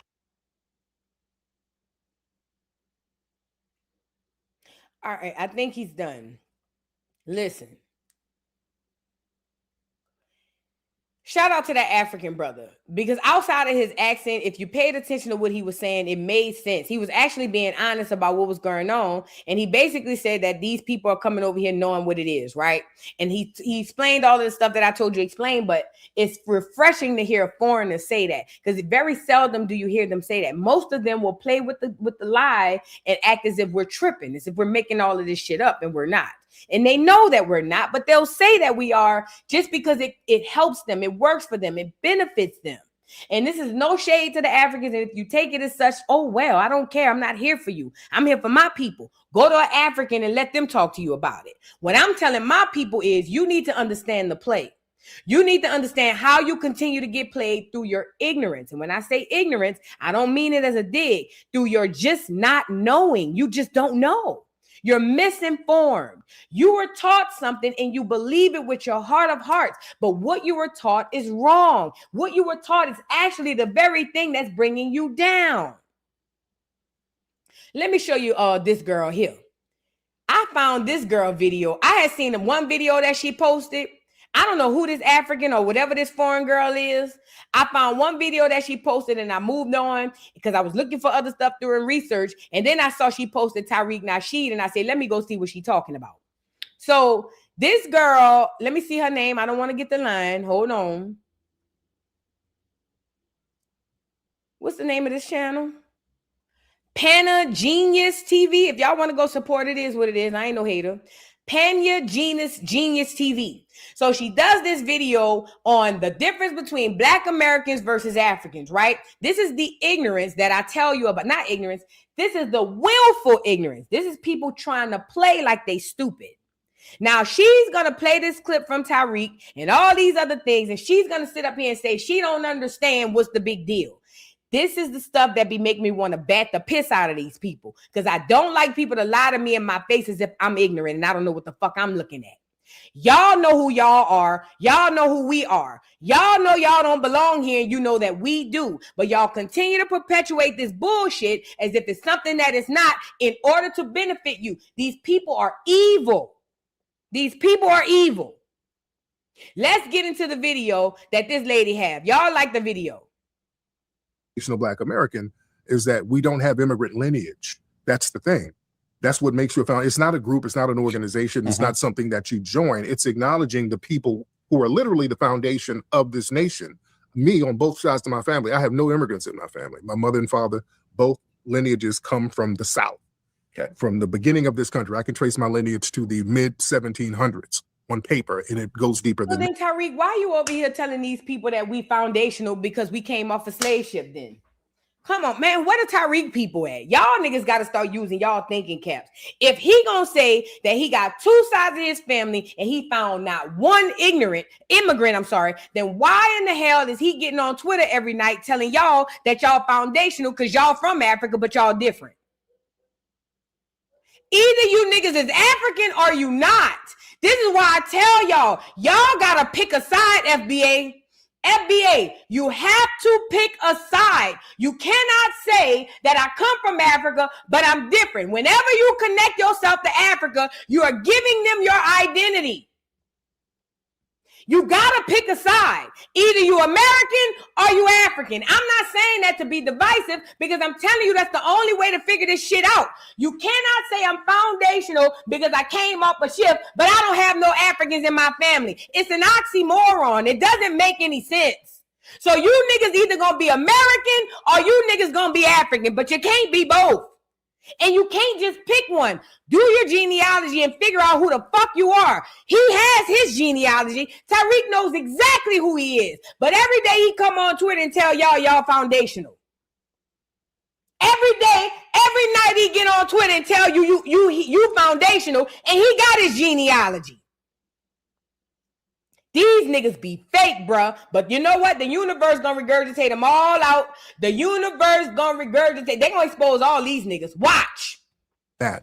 So that's what we talk about when we mean foundational Black American. We're just acknowledging our lineage and the importance and significance of it in this country because we are a very unique. It reads, FBA does claim to be African. You know how FBA claim to be African? The moment they say we're foundational. The moment they acknowledge an African American or African transatlantic slave trade, you're literally saying that you're African. The moment you say that you came off a boat from Africa, you are saying that you are African. What are you talking about? This is why people on the internet laugh at FBA, because y'all are talking in circles. You can't say I'm not African, but I'm African. Either you is or you ain't. This is why everybody on the internet laugh at FBA. Because y'all talking in circles and y'all don't even realize it because you're following this nigga. You either African or you're not. This is why the Africans come in y'all chats at night when he on Twitter and tell y'all he full of shit. Because you either African or you're not. You can't come up a boat and say I'm not African. Either you already was here or you came up a boat and then that means you're African. You can't have it both ways, bro. That's y'all problem. Y'all get caught up on the people and y'all don't use your own brain. He got genealogy. He said he don't have not one. I'm gonna rewind him. He said he don't have not one African in his family. So why the fuck he keep coming up here telling y'all came off a boat?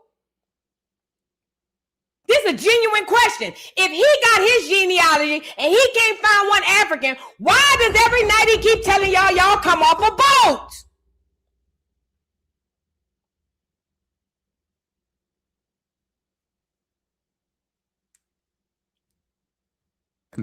I like those foundational guys. They're so good. Tariq Nasheed. It just come from the South. Okay. From the beginning of this country, I can trace my lineage to the mid 1700s on paper.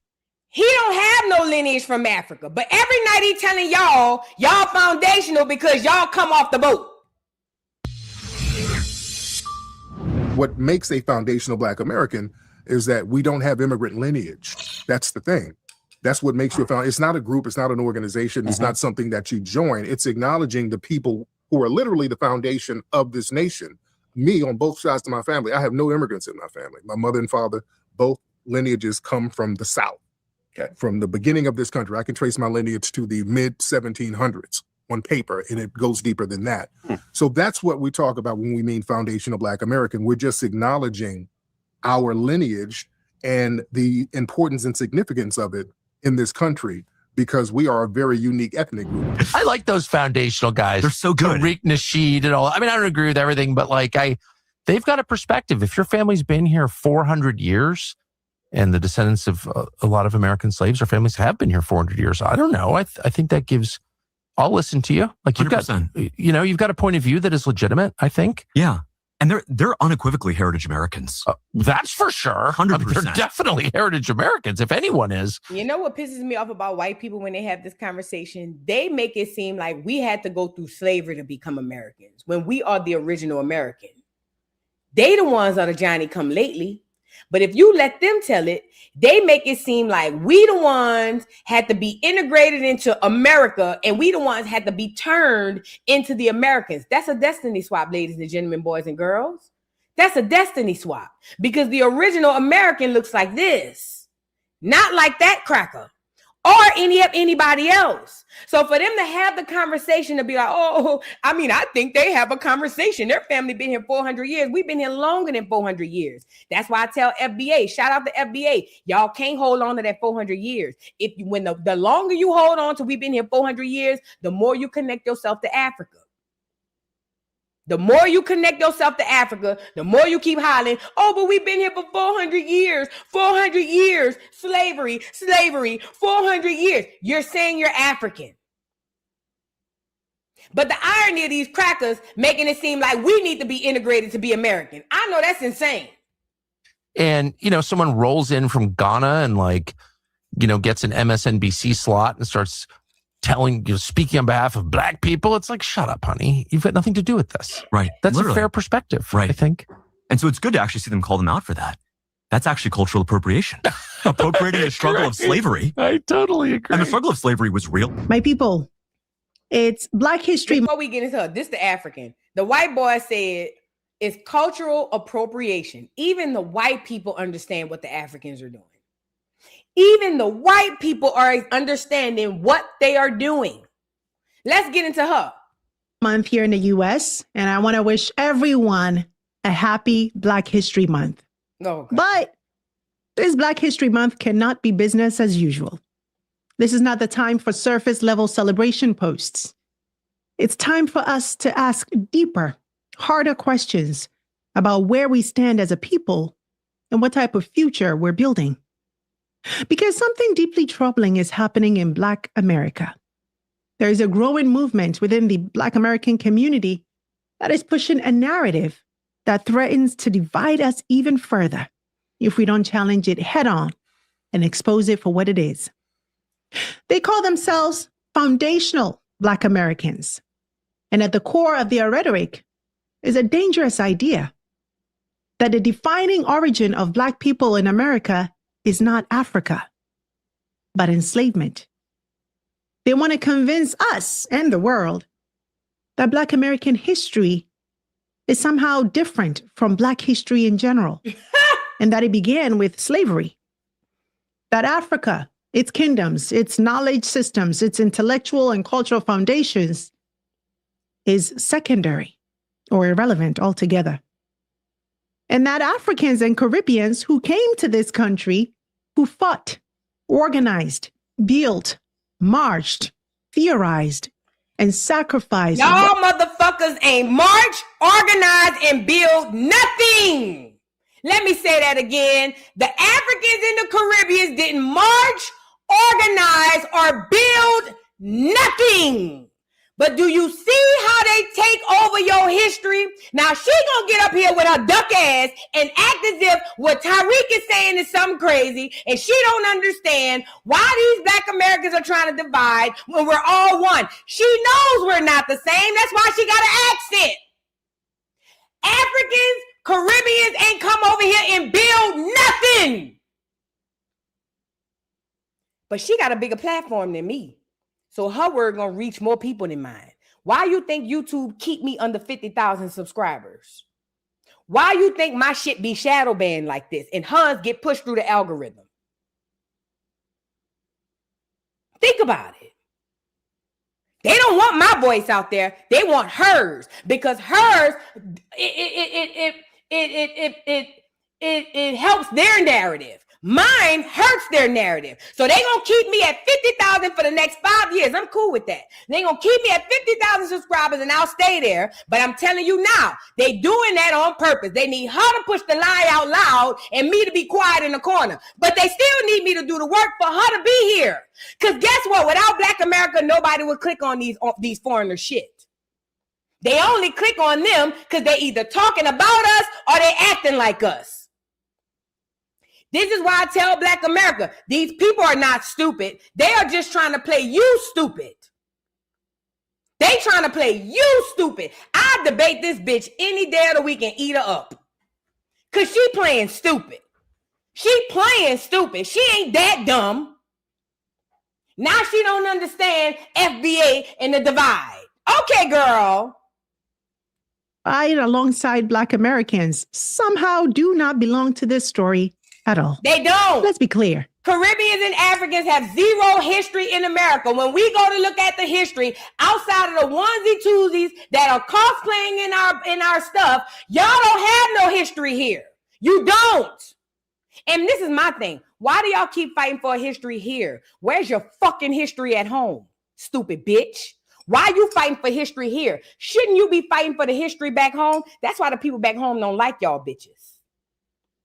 Y'all too busy trying to fight to be in our history and don't even know your own. The level of mental retardation you have to have in your head to know that you're not these people, but still come here and play every day. And they have this thing they used to say, you tell a lie to yourself so much you begin to believe it. They starting to believe the shit that they've been saying. They starting to believe the same shit they've been lying about for years. That's why they're arguing us down to the ground. They don't know none of their own history. They fighting to be a part of ours because they don't have no history. This episode is not about denying the unique and brutal history of slavery in America. That history is real. That trauma is real. And the fight for justice rooted in that experience is legitimate. But how exactly does lineage or identity begin at the point where oppression forced you to land? Who were you before the first enslaved ancestor landed on U.S. soil? Today we're breaking down this movement, what the foundational Black American ideology actually claims, why it's gaining momentum right now, why its historical framing is incomplete and false, and most importantly, why this rhetoric, if left unchallenged, puts Black unity, power, and liberation at risk. Because when a narrative tells us that Black history starts with slavery, it doesn't just distort the past, it cages the future. And worse, it teaches us to fight each other instead of the systems that trapped us. This is The Breakdown. This some get out shit right here, bro. Like, I ain't gonna lie, this is some scary ass shit. This is some scary ass shit. This lady saying all this shit with a straight face. This is scary. This is very, very scary. FBA, the longer you connect yourself to slavery and 400 years, the longer we have to deal with this. It's y'all holding us back. See, us indigenous Indians, we know that that's cap, but it's only a very, very small minute of us. We've done the research. We waiting on y'all to catch up. That's why we over here doing all of this research, coming up, showing all. That's why we all over TikTok. You see a lot of Indian and indigenous history. We're doing our best, but we're waiting on y'all to catch up to the plate. I need Black America, FBA, to understand the only reason this is still lasting because you haven't woke up yet. You haven't caught on yet. This is why this works, because you haven't caught on yet. You still hung up on 400 years in slavery. That's not your history, my love. That's not your history, Black America. FBA, that is not your history. That is a part of your history, but that is not your history. And you were here long before 400 years. But the longer you continue to hold on to those 400, the longer they can continue to play in your face. And it pisses me off because we can't move the needle forward until at least more FBA wake up to the plate. But as long as y'all hang under Tariq's titty and him lying to y'all every night, making jokes on people and all this shit, y'all will never advance. Ain't nothing wrong with listening to Tariq. For a while, I used to listen to him. It's funny. But y'all hang on to every word he says, not knowing that he's a Judas and a Black Messiah. Allegedly. He a whole plan his damn self. Allegedly. Perpetuating this 400-year narrative to keep you connected to these people while getting on Twitter Live every night telling y'all not. It's chess, not checkers. If you don't understand the game, just say that. I'll help you. I'll explain it to you. Tariq is playing chess, not checkers. That's why he rich and y'all poor.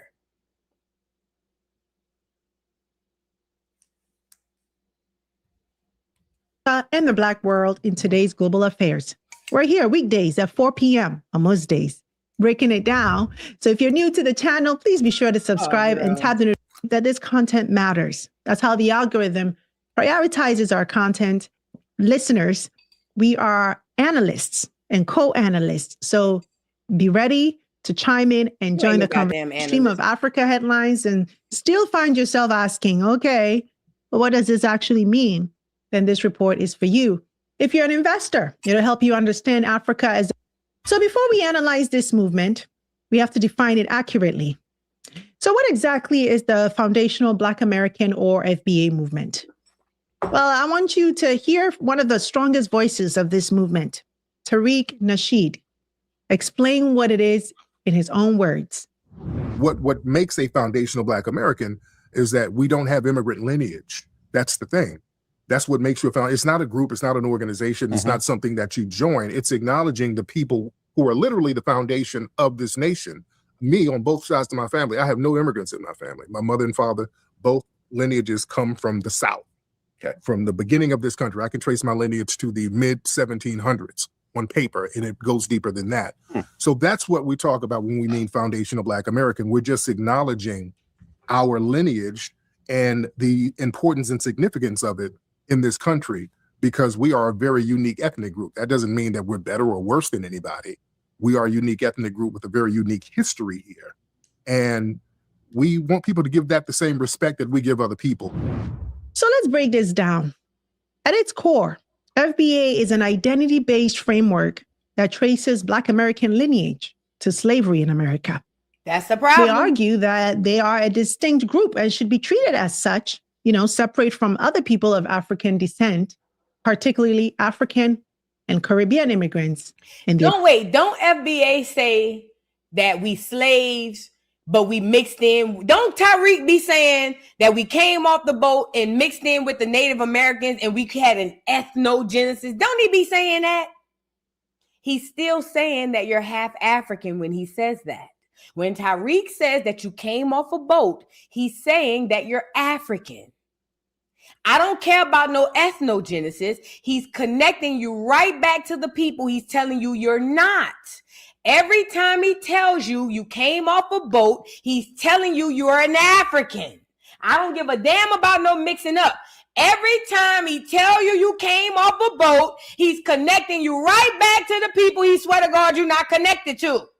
And this is why the Africans laugh at him and y'all, because y'all don't see the play. Jesus Christ. Oh my God. Descendants. Now, the term foundational Black American was popularized in the late 2010s, largely through online platforms, social media spaces, and commentary led by figures like Tariq Nasheed. The movement presents itself as a corrective.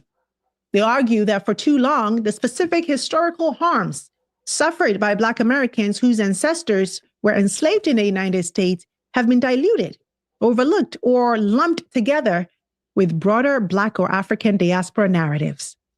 And in one narrow sense, first of all, Black Americans don't have forefathers. White people do. But secondly, I have my genealogy. I can't speak for you. And what I know about the history of America, Black Americans have zero ties to Africa. We don't have descendants. We are not descendants of Africans, nor do we have ancestors that come from Africa. The only thing that links us to Africa is some bullshit education narrative and that bullshit movie from Roots. We have zero in common with Africa. Genetically, scientifically, we're not even the same, sir.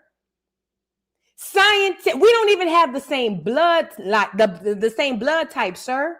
So how can our forefathers come from Africa? Genotypically, we're not the same. Phenotypically, we're not the same. I'm talking about science. Fuck history. Let's go to science. Our skulls ain't even the same.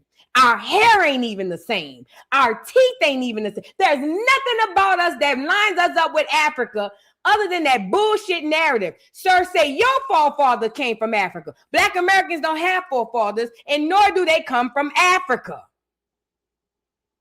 Please understand that. Y'all gotta stop with that.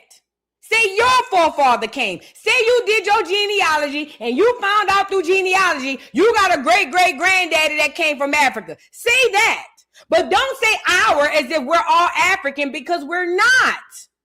You might be because you're indoctrinated to believe so, but we're not. This is why we can't win the fight, because we want to continue to be connected to Africa, not understanding that Africa is what's holding us back. The longer we continue to try to be connected to Africa, the longer we'll continue to be held back. Africa has held us back and done nothing but dirt to us since we've been claiming that shit. We've been fucked up from the moment we've been running around here talking that Africa stuff. We gotta let it go. Slavery, we gotta let it go.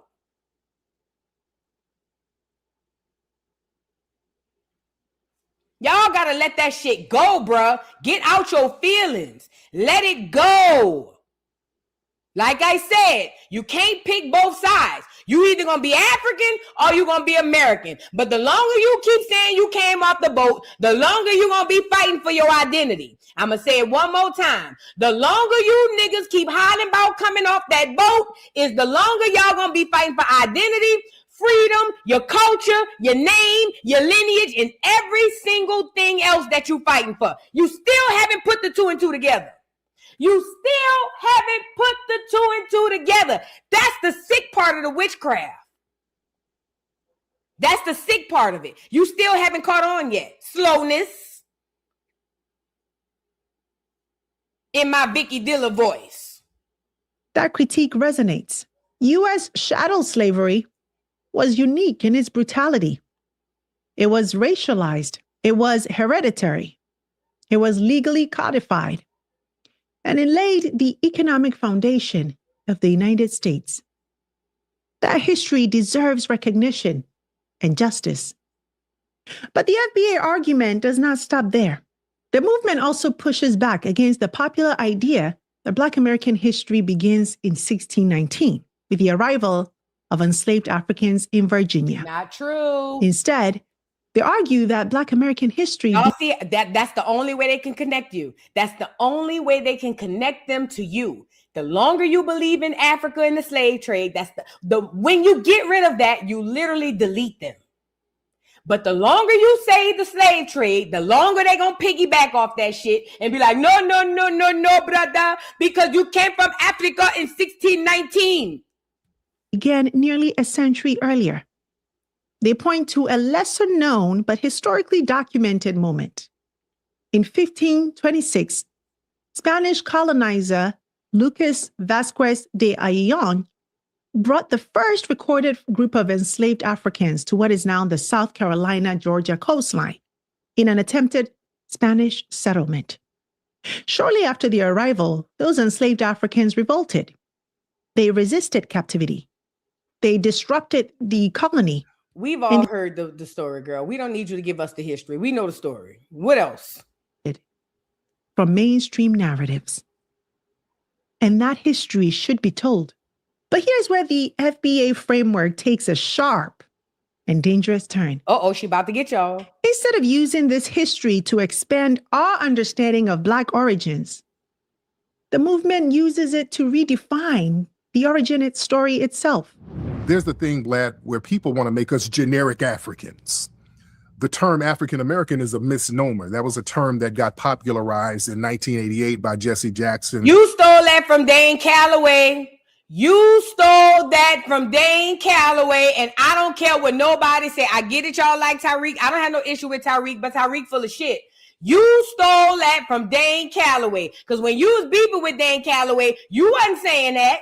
You stole that from Dane Calloway, nigga. The Congressional Black Caucus and the Democrats. No, we as a group, we never called ourselves African American. I think the term African American was in a book in the 1700s by a Black preacher. I forgot what the guy's name, but that was the only time we would see that term during slavery. That was a term that we generally didn't use. Really, it didn't get popular until the late 80s.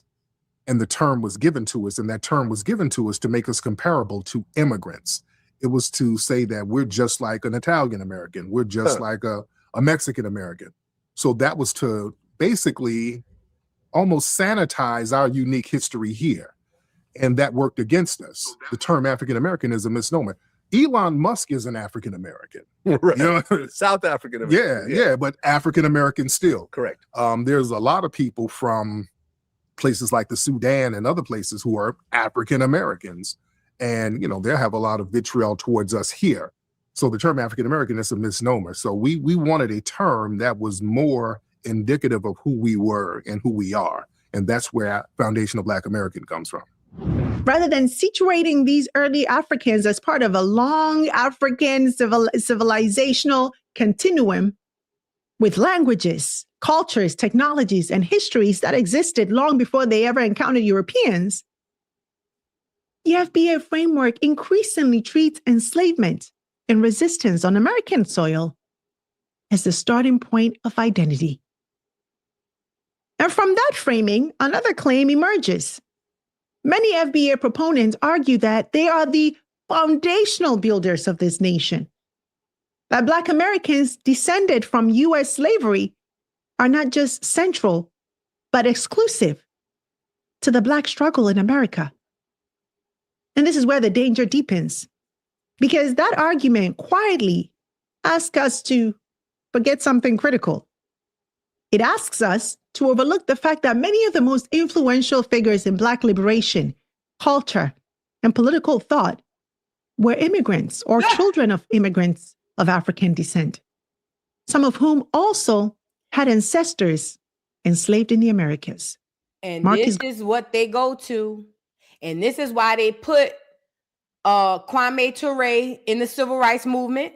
This is why they put Shirley Chisholm and made her quote unquote run for president. They knew that who wasn't going to win. It was to set it up for today. Remember, history is not written for the day. It's written for tomorrow, right? So what they did was make sure they strategically put immigrants in place amongst Black Americans. So when later on we go do the research, they can come back and say, we've been here. See, look at Kwame Ture. See, look at Shirley Chisholm. See, look at Louis Farrakhan. See, you see what I'm saying? That was strategically done then so that she can come here today and do exactly what she's doing. So now she's going to list off the 10 Caribbean/Africans that had anything to do with Black American history. It ain't never a whole bunch of them. There's always a handful. And they're going to keep that handful and they're going to run that handful to the bank every chance they get. Because in their mind, that handful is more than the majority. And that handful connects them to you. Remember, they just looking for a way in. Any way in, be it slavery, be it other immigrants, they need a way in. So every chance they get, they're going to pull up them ragged ass immigrants that did nothing for Black America just to say that they are a part of history. And they're not. They were strategically placed there for today. Shirley Chisholm ain't did shit for niggas. Louis Farrakhan ain't did shit for niggas. The nation was already built with Muhammad, with Elijah Muhammad and all of them. Louis Farrakhan ain't did shit for niggas. None of these immigrants ain't never did shit for niggas, but they gonna make it seem like they did. Let's let her go off the list. Garvey. I knew she was gonna use Meatball. They love Meatball. Even though Meatball was one of the main ones telling us to go to Africa. They love using Meatball. Look. Culture, and political thought were immigrants or children of immigrants of African descent, some of whom also had ancestors enslaved in the Americas. Marcus Garvey, Harry Belafonte, Kwame Ture, C.L.R. James, Louis Farrakhan. I told you. Ivan Van Sertima. I told you. Cicely Tyson, Shirley Chisholm. This whole name is actors. Wait. This whole went from naming political people to actors and singers. Bitch, Harry Belafonte, because he was hanging out with Mike, fucking white hoes and punks. So now he's a part of Black history. Harry Belafonte, the Caribbean man that said, Deo, Deo, daylight come and me one go home. That's history? That's heavy enough for you to name to talk about Black history? Peel back the layers when you hear people talk. Listen to them. Don't just hear them. Listen to them. All of the people she naming did nothing for Black history, or at least Black Americans in history. But she gonna name all these people because they have prominent names when we were here. And that's how they connect. Remember, they always trying to find a way in. And even if it's through one immigrant, they'll do it.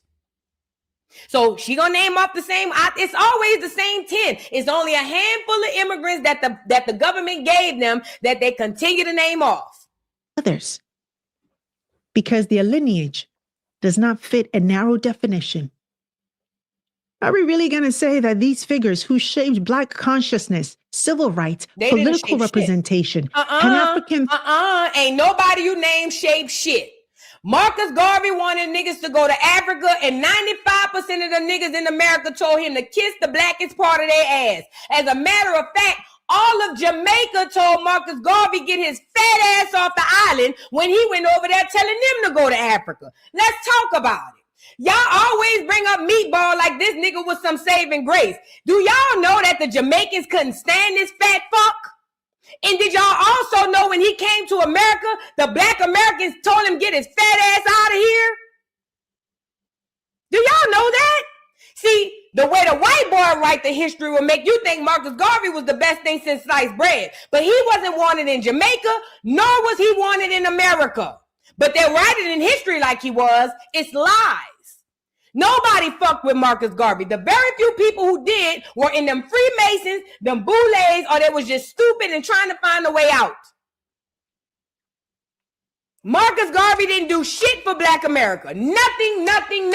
And I get it. Malcolm X was a Garveyite, but he was a Garveyite because his parents were Garveyites. That's something different. But what I'm telling you is, even other Black American leaders then told Black Americans not to listen to Garvey because Garvey want us to go to Africa. Frederick Douglass told Black Americans, don't listen to that nigga. Hell, even W.E.B. Du Bois told Black America, do not listen to Marcus Garvey fat ass. And not only did he die in Europe, he had a white woman he was in love with in Europe. Come on, man. But they're going to continue to use these people. Thought, culture, and global solidarity were somehow outside the Black American struggle? Because history tells a very different story. No, it don't. Black liberation in America has always been diasporic, always global, always interconnected. How? From abolition to civil rights, from labor movements to cultural revolutions. Black progress in America was never achieved in isolation. So when foundational begins to mean exclusive, when recognition turns into boundary policing, when justice becomes a zero-sum identity contest, we're no longer talking about history. We're talking about fragmentation. And fragmentation has never led to freedom. So now let's rewind the clock. Not to 1619, not to 1526, but thousands of years earlier. Because here's the fundamental problem with any framework that treats slavery as the beginning of Black history. It accepts, whether intentionally or not, the same logic that enslavers used. The logic that said, you had no history before we encountered you. You had no civilization before we claimed you. You became a people only after we broke you. Now that part I agree with. This is why I tell Black America, whenever you count our history at 400 years, you are slapping our ancestors smooth across the face. When y'all say soul food came from slavery, what you're saying is our people had to be beat, raped, and hung in order for them to cook hog mugs and chitlins. You're saying that outside of being abused, we are incapable of creating. This is why I tell Black America, stop starting your history at slavery. It is the biggest slap in the face you can give to your ancestors. On top of that, when y'all do y'all genealogy, y'all gonna find that a lot of y'all didn't even come from slaves. That's going to be the best kicker. All y'all hollering about slavery, this, slavery, that. A lot of y'all going to do genealogy and see, hell, I ain't even have no slaves in my goddamn family. Then what you going to do? Stop disrespecting your ancestors by starting your history as slavery. The blues didn't come out of no slavery neither. Food didn't come out of those. None of our culture that we had came out of slavery. This was a strategic move done by the enemy. So it starts your history and dates it at 400 years. And every time you do that, you help them perpetuate the lie.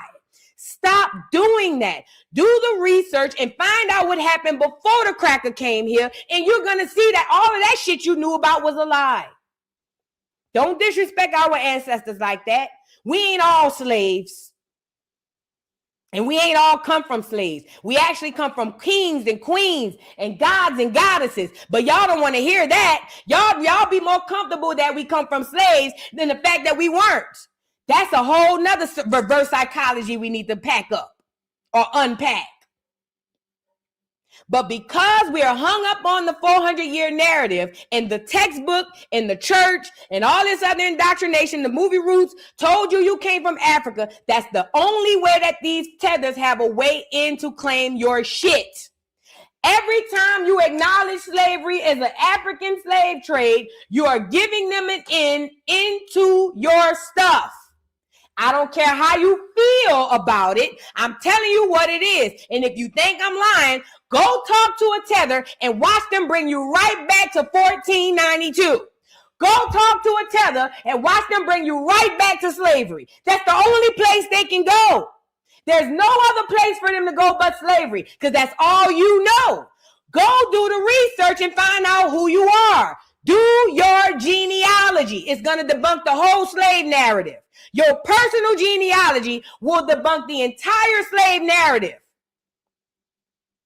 Get these tethers out your face by doing your genealogy and knowing exactly who you are. Until you know who you are, they will continue to tether onto you and steal from you and take all of your resources.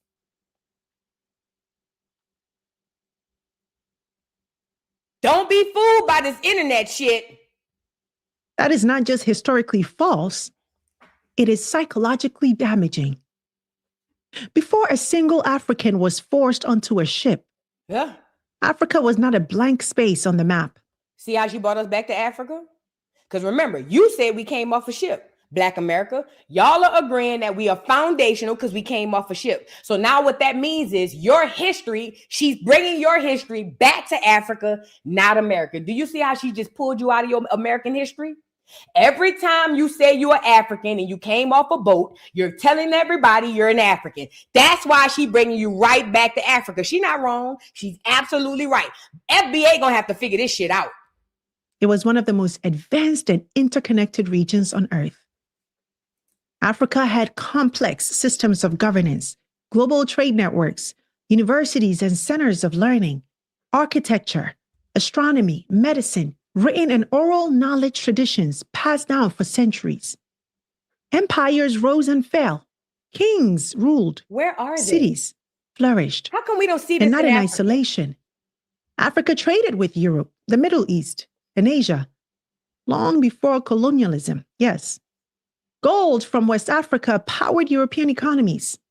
Scholars from across the world traveled to African centers of learning. African states negotiated, fought wars, signed treaties, and shaped global history. This matters because people do not emerge from nowhere. So if Africa did all that, why are y'all running over here? If Africa was so great, y'all had empires that rose and fell, y'all have all of this history, why the fuck y'all keep running over here trying to be American? Use your brains, Black America. Ask yourself this. If Africa is so rich in history and so rich in all of this shit, why do they insist on running over here trying to cosplay us? It doesn't make sense. If I came from kings and queens and global empires, I'm not trying to come be just no nigga. I come from greatness. It's like Prince Hakeem coming in trying to just be a regular New Yorker. It doesn't make logical sense. They lying to you. She's lying to you with a straight face. And you see these hands she keep doing? Tells me everything that I need to know. She's doing it on purpose. She's on code. That's why she's sitting here like this the whole time telling you the bullshit. Because Africa, see, we're all the same and we come from Africa, and I don't understand why the people are wondering why we don't understand how we're all the same. And I see that's why the hands stay like this. Y'all, come on now. The hands ain't moved. The hands never moved.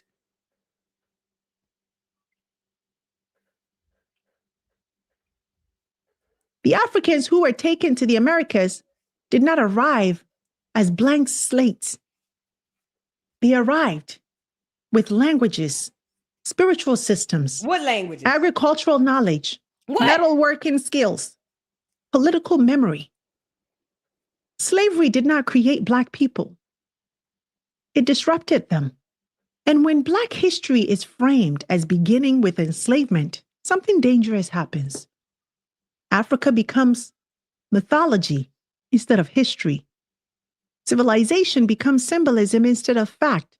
And Black people are unconsciously positioned as a people whose identity begins with subjugation. That is not accidental. Colonial systems depended on historical amnesia. Because if you convince a people that their past begins in chains, you make it harder for them to imagine a future rooted in power. She's right. And I've had Which enough. brings us... That's enough, bitch. Get your ugly ass off of here. Get off of here. I done had enough. Get her off of here. Why is this important? Because I'm not about to listen to this whole all night. Not about to do it. Because I have my brain and my ears start burning when I hear bullshit. It does something to the inside of me. I don't like listening to lies. I just can't sit here consciously listening to this shit without wanting to jump through the screen. So I can't. I've heard enough. Black America, listen. The only tie that these people have to you and the only way they're able to destiny swap with you is if you agree that you came off a boat from Africa. I'm not here to tell you who you are. What I'm here to tell you to do is do your genealogy and learn how you're being played. Everybody is operating off of your ignorance. And when I say ignorance, meaning you not knowing the truth.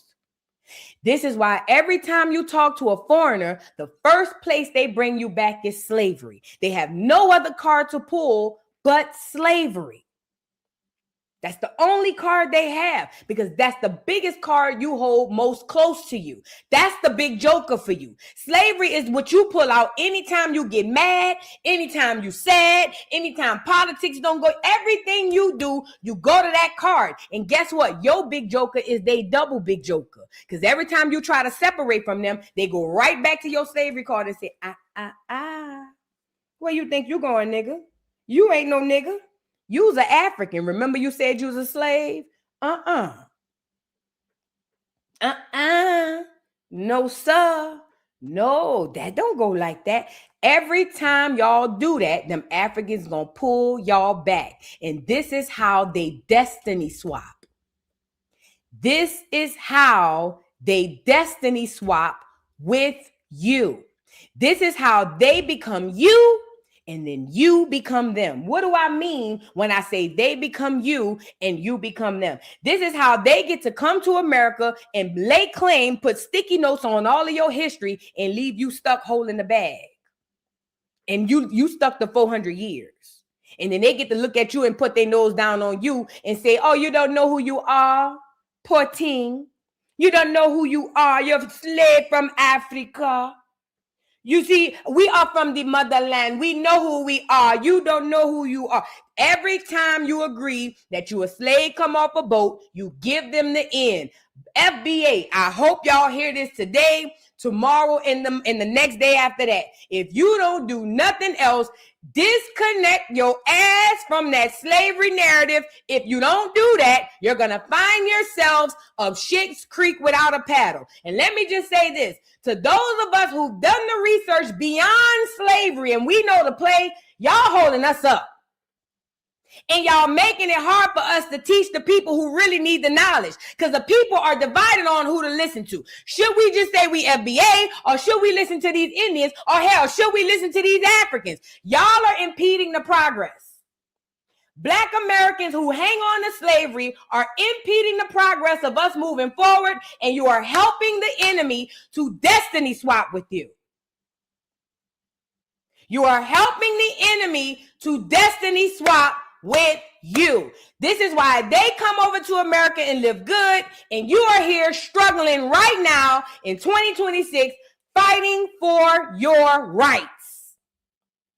I don't know how much plainer I can say that, but I know this, and I'll say this, and I'll be done with it. These Africans and these immigrants know what they're doing. They know the secret. The only person that don't know what's going on is you, Black America. You are the only people out in this whole thing that don't know what the fuck is going on. It's like one big joke, and everybody is in on it except Black America. The whites are in on it. The Africans are in on it. The Asians are in on it. The Hispanics, everybody on this earth is in on this joke that the only other people don't know about is the Black Americans. We the only people who don't know what the hell is going on. And until we figure that part out, we will continue to be in this situation, windmilling with our head down for our own identity. You can't say you're African and then turn around and say you're foundational. You either African or you're not. It's not a two-way street. It's not a double dutch. It's not a 1 foot in and 1 foot out. You either African or you're not. And if you're not sure, do your genealogy and find out what you are. Do your genealogy and find out exactly who you are. That's the only thing I can tell y'all. I can't preach it no more to y'all. Let me read a couple of super chats before I hop up off of here. And shout out to everybody in the building. If this your first Educational Friday, we do this almost every Friday if I'm not out of town. And we just basically relearn and unlearn the stuff that we were lied to about, okay? So make sure y'all pull up on Educational Friday, share the video, and let people know, because this is real good information that needs to get out. Archive T, thank you for being a member for 22 months, says Nigerians' median household income around 58 to 70K.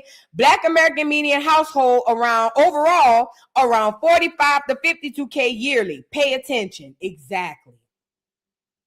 So our annual income is lower than the foreigner who came over here later. They done took over our banks. They done took over our identity. And now they're taking over our cities. According to them, Houston is little Nigeria, aka little Lagos. News to me. I know I got family in Houston right now, and I ain't never heard none of them say nothing about all these Nigerians and stuff. But let YouTube tell it, it's little Nigeria, and it don't matter what's real. The only thing that matters is what his story says. And guess what his story gonna say? Houston is little Nigeria. Watch.